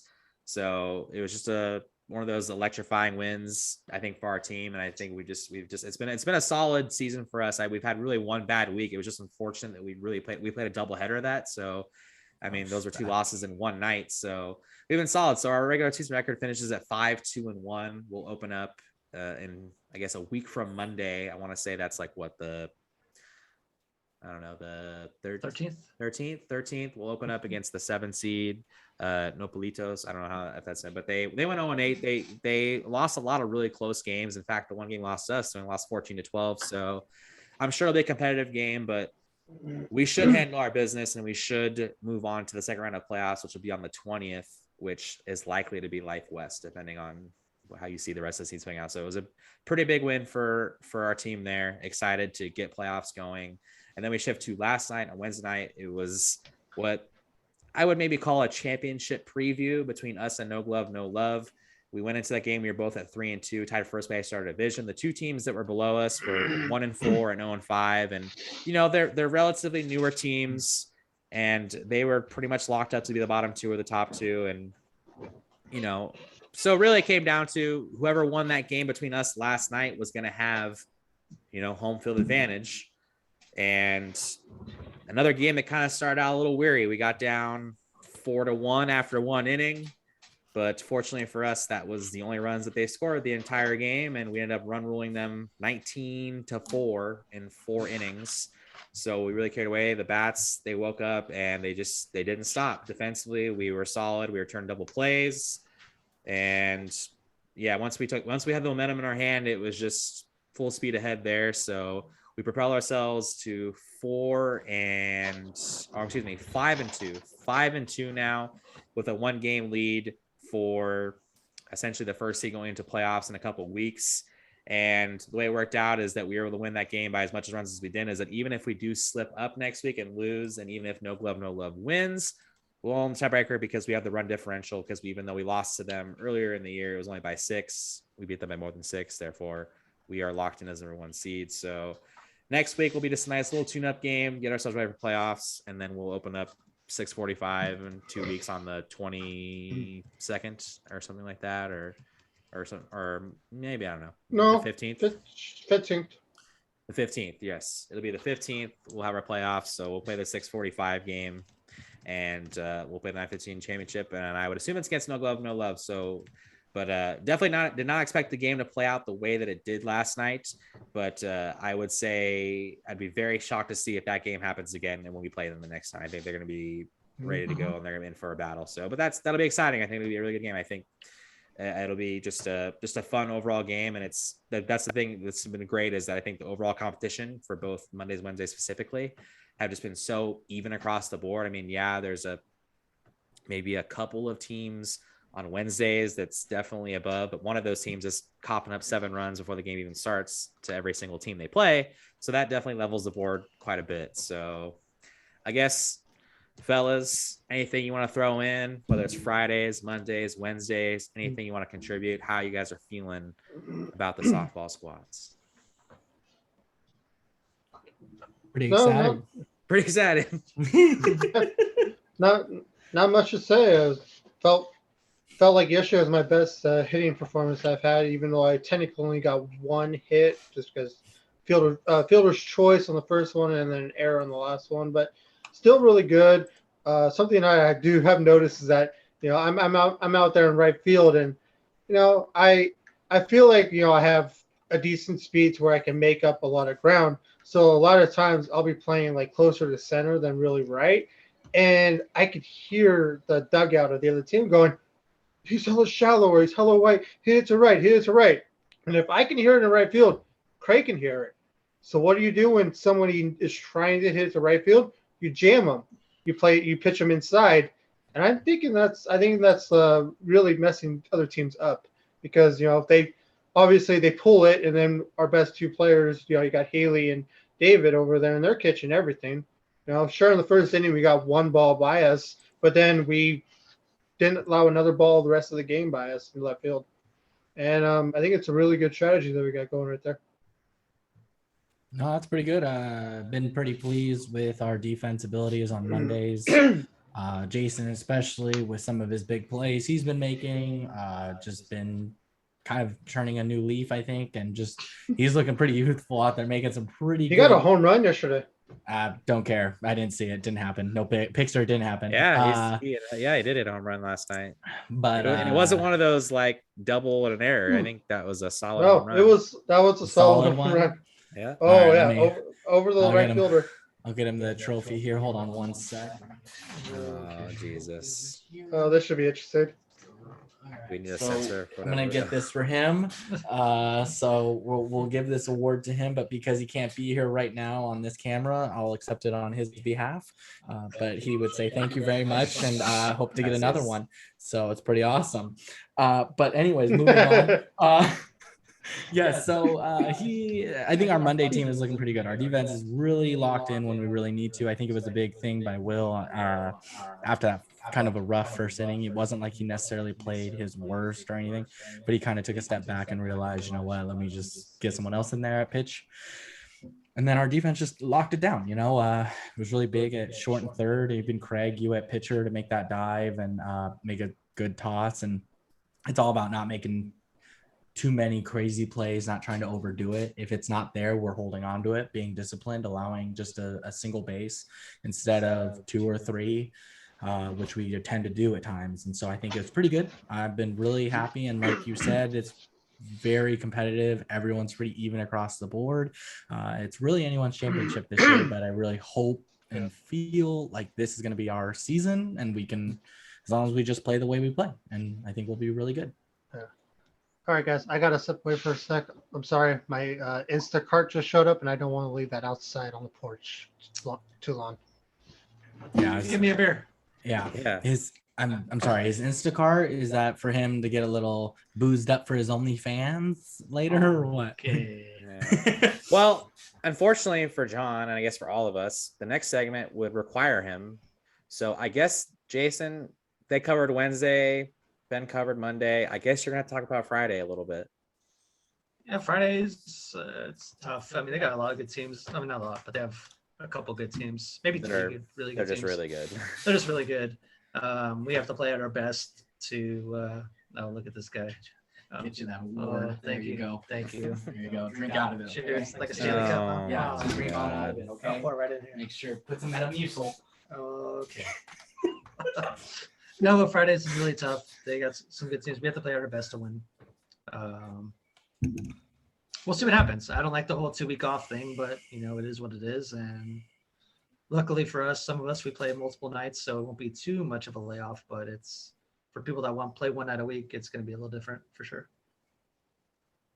Yeah, no, I think that you guys will put up a good fight in the playoffs. I mean, I don't know if necessarily you'll come out on top, just given the competition out there from when I've seen it on the couple nights I've been able to play. And I think that you guys have a really solid core and a really good offensive team as well to stick with anyone. So, and by the way, hashtag beat Alicia's team.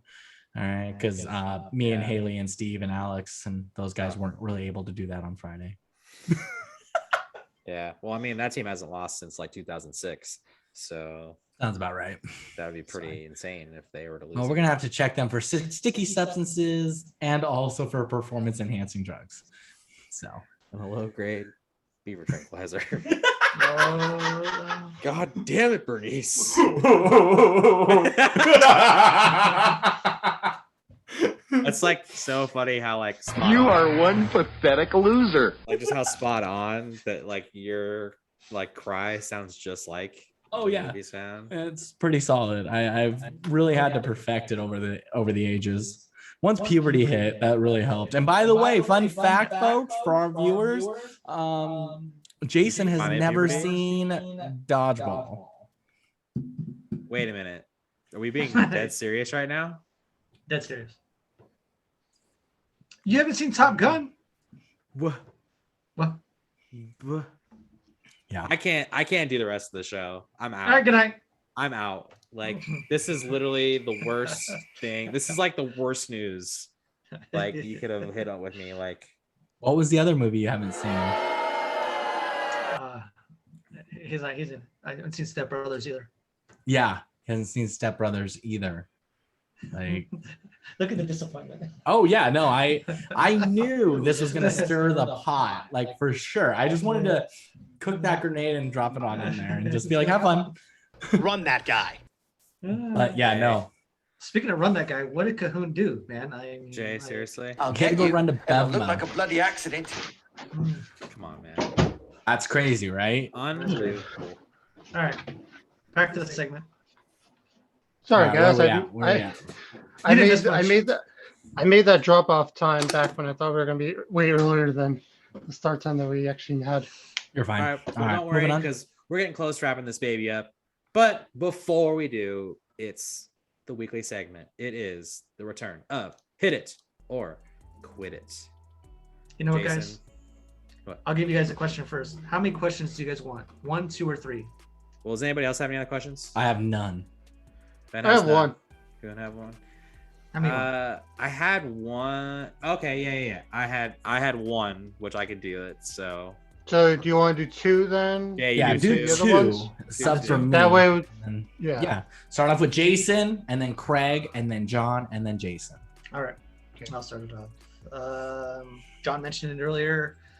Cam Newton was recently released by the New England Patriots. Not sure where his next team is going to be. My question to you guys is Cam Newton done as an NFL starter in the NFL? Get it or quit it? John, anything? I'll start. Thank you.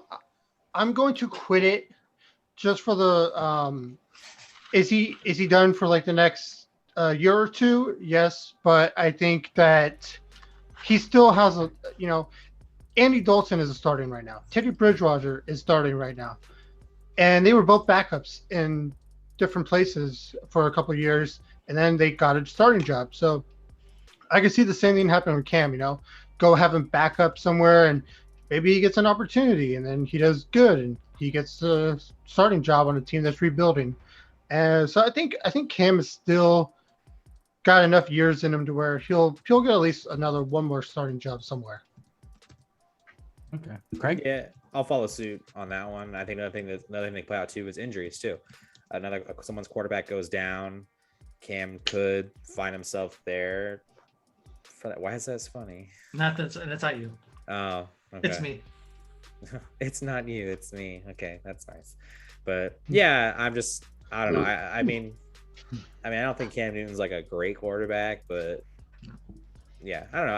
I could see it happening for exactly what John was saying, but also just like what I was saying is that someone gets hurt, could happen real early. You know, he could slide into that starting job possibly at some point. So I'll quit it.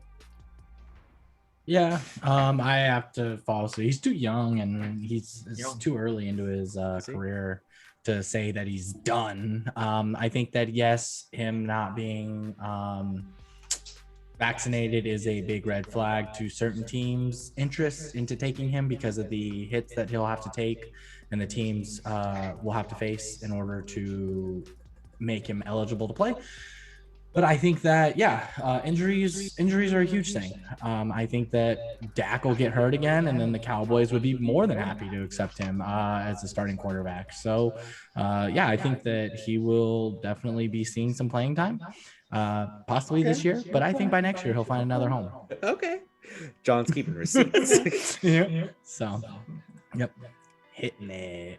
All right. Jay? I'm going to quit it. I don't think he's done.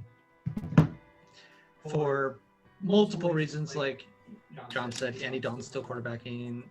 Houston, who knows what they have. Cam Newton can quarterback in the NFL, just a matter of a team giving him a chance. Like Ben said, the vaccination, I'm sure, plays a big part in it because of the stiff penalties now. If you catch COVID and your team contracts it, it's a forfeit, basically. So who's going to take that chance on him? No, but I don't think he's done yet. He could probably still play until 35, 36. So yeah, I'm gonna quit it. All right, Craig. All right, so we talked a little bit about the NFL preseason, with players getting hurt and everything like that. And I think there was a couple ways I can go at this, but I think I'm gonna go this route. So. Well, actually, you know what? No, I'm not gonna go that route because we already kind of went into that. The question I have is, we've already cut down preseason from 4 games to 3, I guess, for most teams, except for the teams that play in the Hall of Fame game, preseason game, whatever it is. The question I have, and to prop it up, is that because these preseason games where these teams are playing all their third stringers, they're not playing their starters at all in any type of game. The NFL should cut preseason down to either 2 or just 1 game. Hit it or quit it. I'll let Cohoon start that one. I'm going to hit it. It should only be 2 games. I think they're slowly but surely going to get down to that. Don't make it 1. You still need preseason specifically for those, rookies to get acclimated and for, borderline players, to try to make the team, whether it's on special teams or an actual third string or second string. Give people like veterans who are still looking for a job or undrafted rookies, give them a chance to actually make the team. So, but I don't believe that the NFL should be doing 4 or 3. I think 2 is the perfect amount, and that's where I think they're going to get to within the next 3 years. All right. I'm gonna say no. I quit it. Quit it. I think that 3 is actually a pretty good number because again, you have a lot of players in the NFL. You need to cut your roster down to. Was it 54 players, 56? How many is it for that? But whatever. So anyways. 53.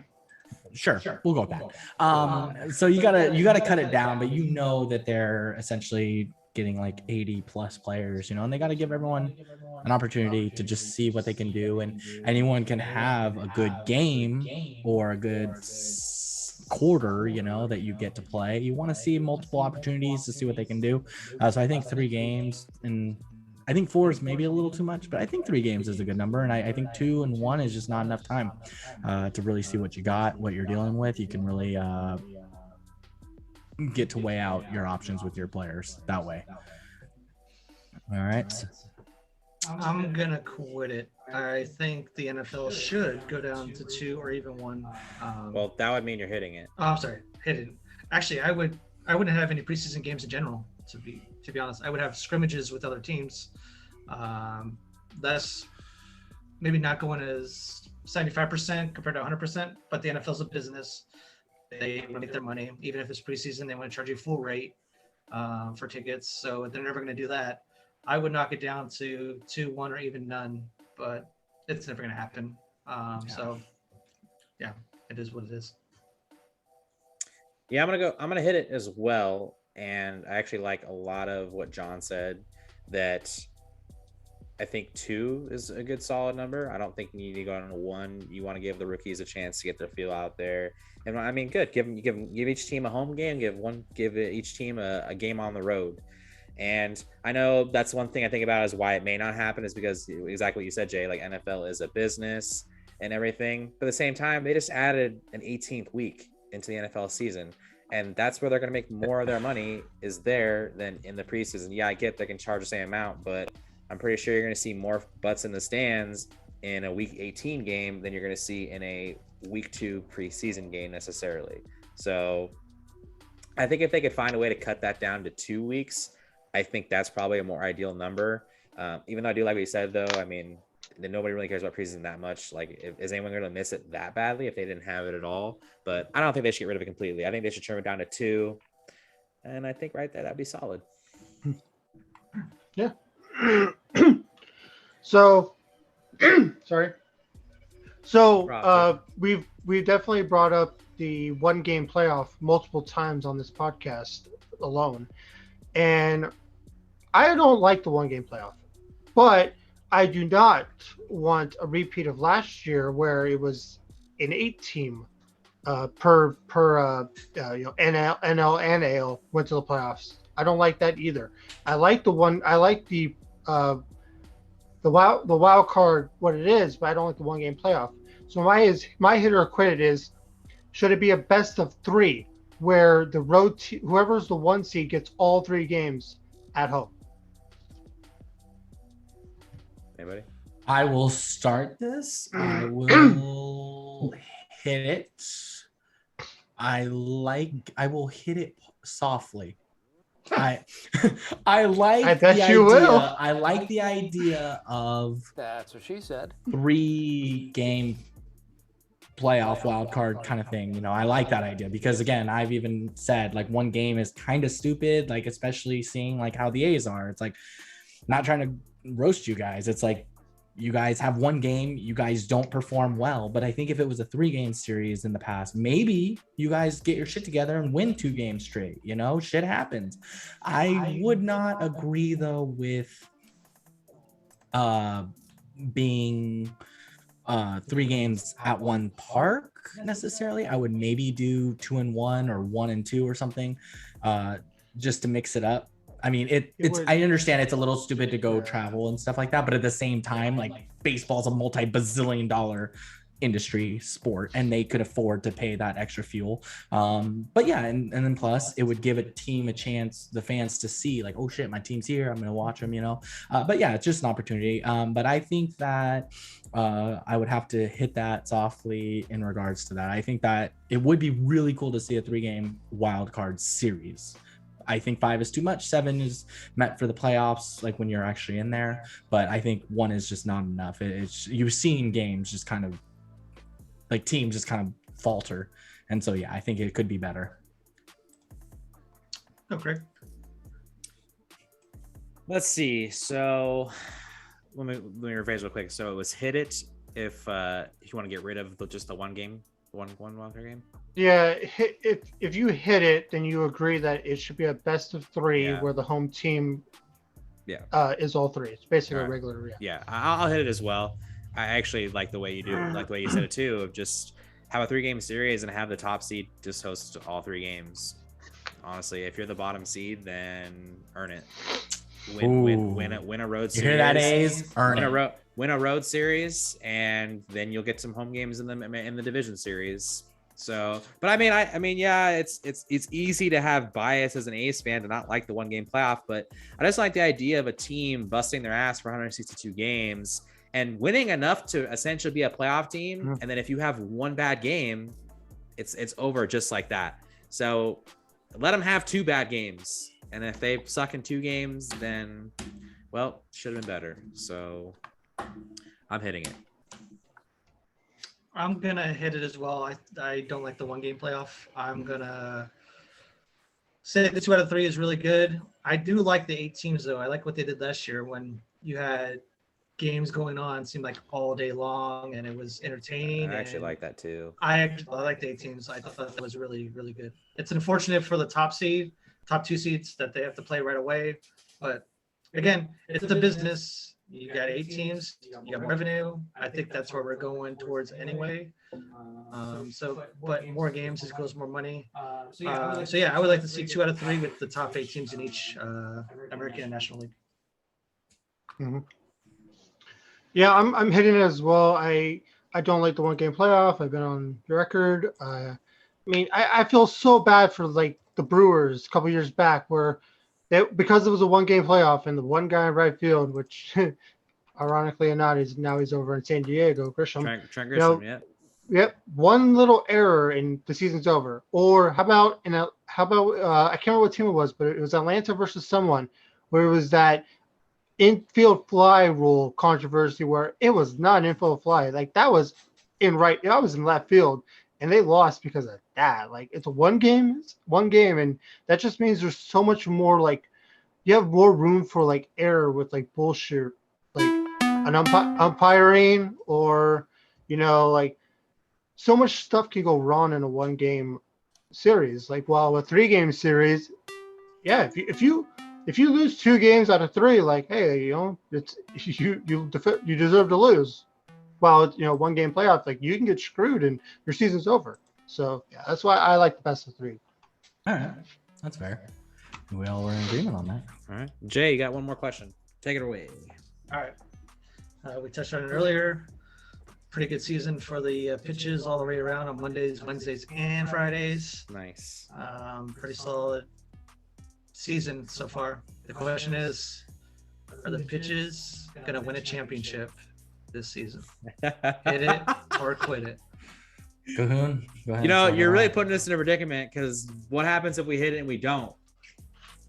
And we don't. Yeah, who wants? But I want winners. Yep, I'm hitting it.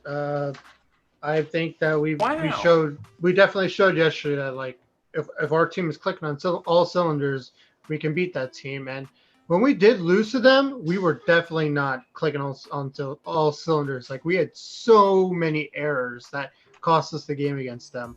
And we showed yesterday that like we come to play, like we can beat them. So I think Wednesdays, we're going to win the title. And I can't answer Mondays because I'm not there to really see all the other teams. So I'm going to have to go with what the other guys say.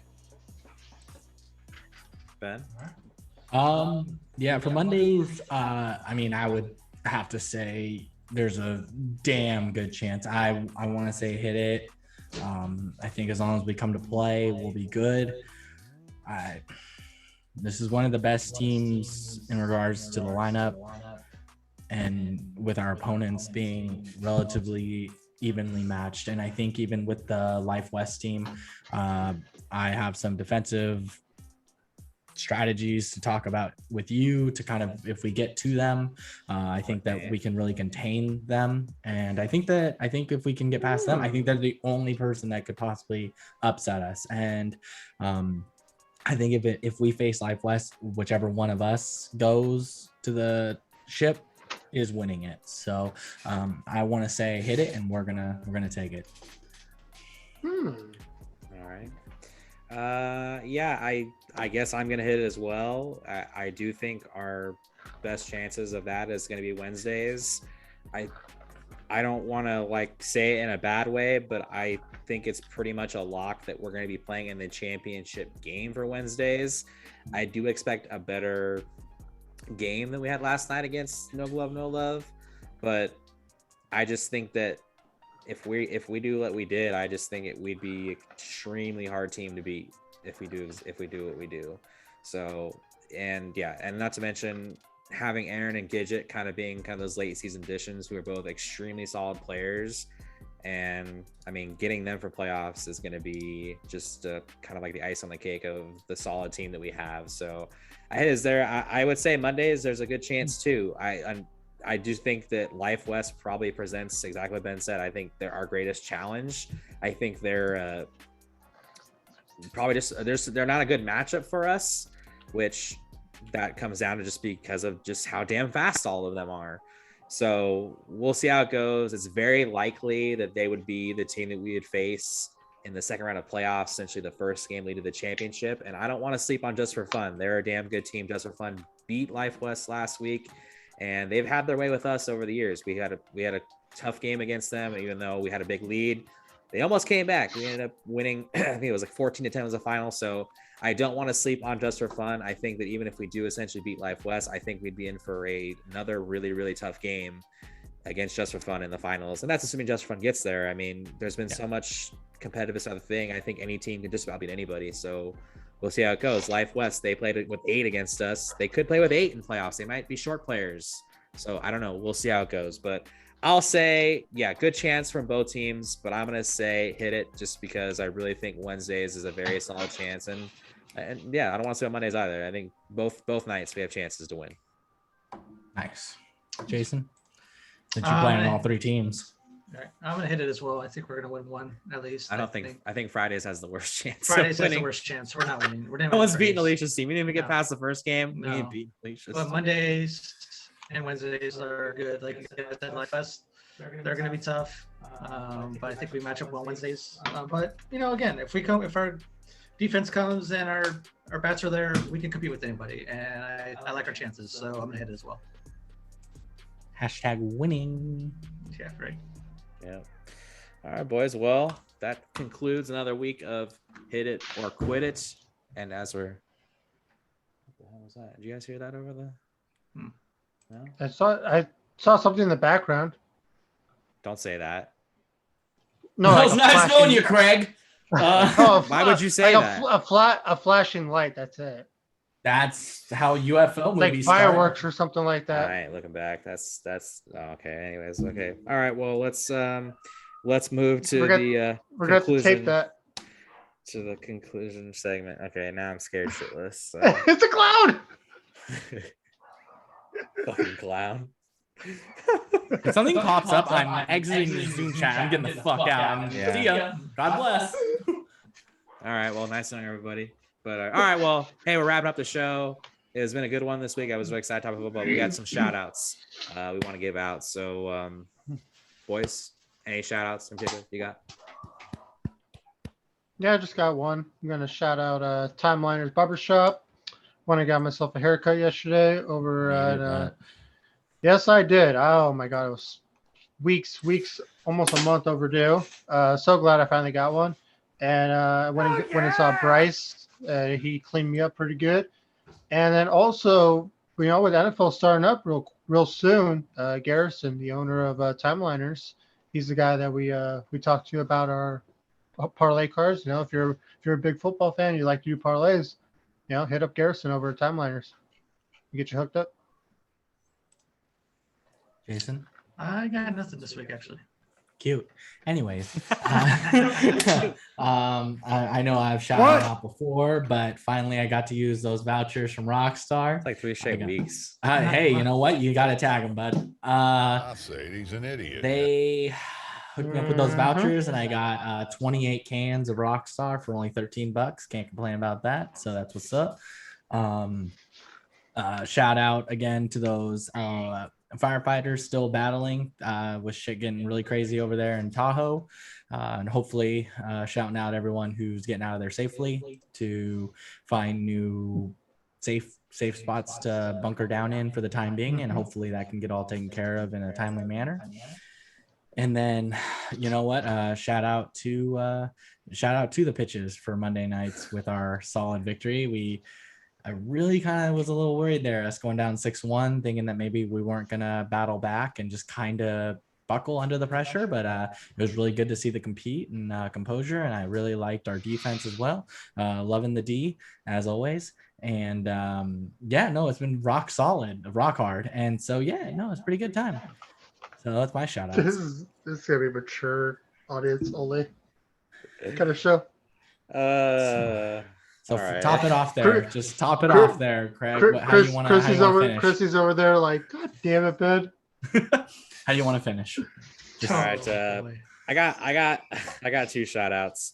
Number 1 is this random A's fan that I saw. Well, Reese, our buddy Reese, and I saw in the parking lot before the A's Yankees game on Saturday when him and I were drinking some White Claws before the game. Random lady walking by just stopped to just shout us out and saying that we were real men for drinking White Claws out in public, which is absolutely true. I don't think anyone should give a shit about what you drink in public or drink in private, whatever. You drink whatever you like and don't give a shit about anyone else says. Ben, don't give me a look because you drink White Claw and you can only drink about a sip and you're drunk. So what if I go to the parking lot and start drinking blood? So anyways, shout out her for being cool. And second shout out. Her? And the second shout out, I don't know her name. She just was walking by and stopped and said it. And just giving her credit. That seems more reasonable then. And second shout out, I want to give it to someone on this show. That would be Jason for his 100th birthday. Taking that big fat L in the shotgun contest on Monday when we both had a shotgun of beer. And he earned the card of being a little bitch. So, congratulations, Jay, for losing to someone who had never shot beer until that night. So congratulations. Well, I can't open my throat as big as you apparently. Okay. Shots. Not everyone's got that talent, that's for sure. If this is our last podcast ever, it's because Jason finally killed Craig. No. I want a rematch though. Name the time and place. We'll see. Here we go. All right, we're gonna have to John's shotgun over, a White Claw. He heard alcohol. He's like, oh hell yeah. All right, well, I guess that does it for Cohooney. That does it for. We should just leave on that note. No, he's back. Okay. Well, damn. Patty needs help moving something. So. All right. Well, we're wrapping it up. So, boys, great show, fun times. Excited to get to talk about football. Excited to get more into it. Baseball, always fun time. Cohooney 5. Congratulations on the great week last week. Bowling, way to win some money. Softball teams, way to win some games. We got playoffs coming up. Really exciting action coming across. And thank you all to the viewers. We really appreciate the follow. We really appreciate the listening. If you haven't already done so, follow us at YouTube, Sports Bets, but mostly Chaos Podcast. Like, subscribe, comment. We want to hear it all. YouTube, I'm sorry, not YouTube, but Twitter and Instagram. You can follow us at SBBMC_pod, POD. Give us a follow. Same thing. Like, comment. We want to hear from you. DMs, all of it. So Ben gets Ben gets really excited over the thoughts of DMs. So of course, anytime. I slid into Aaron's DM. He was super excited. So I'm glad I made his day. Yep, doesn't matter. So all right, y'all. Thank y'all so much for following for another week. We'll be back again very, very soon. If you haven't watched the most recent Jockparty, by the way, we put up this weekend, definitely give that a check out. Give that a check out. Very exciting matchup there. So, boys, fun times. Have a great night. We'll see everybody next time. Cowboys suck!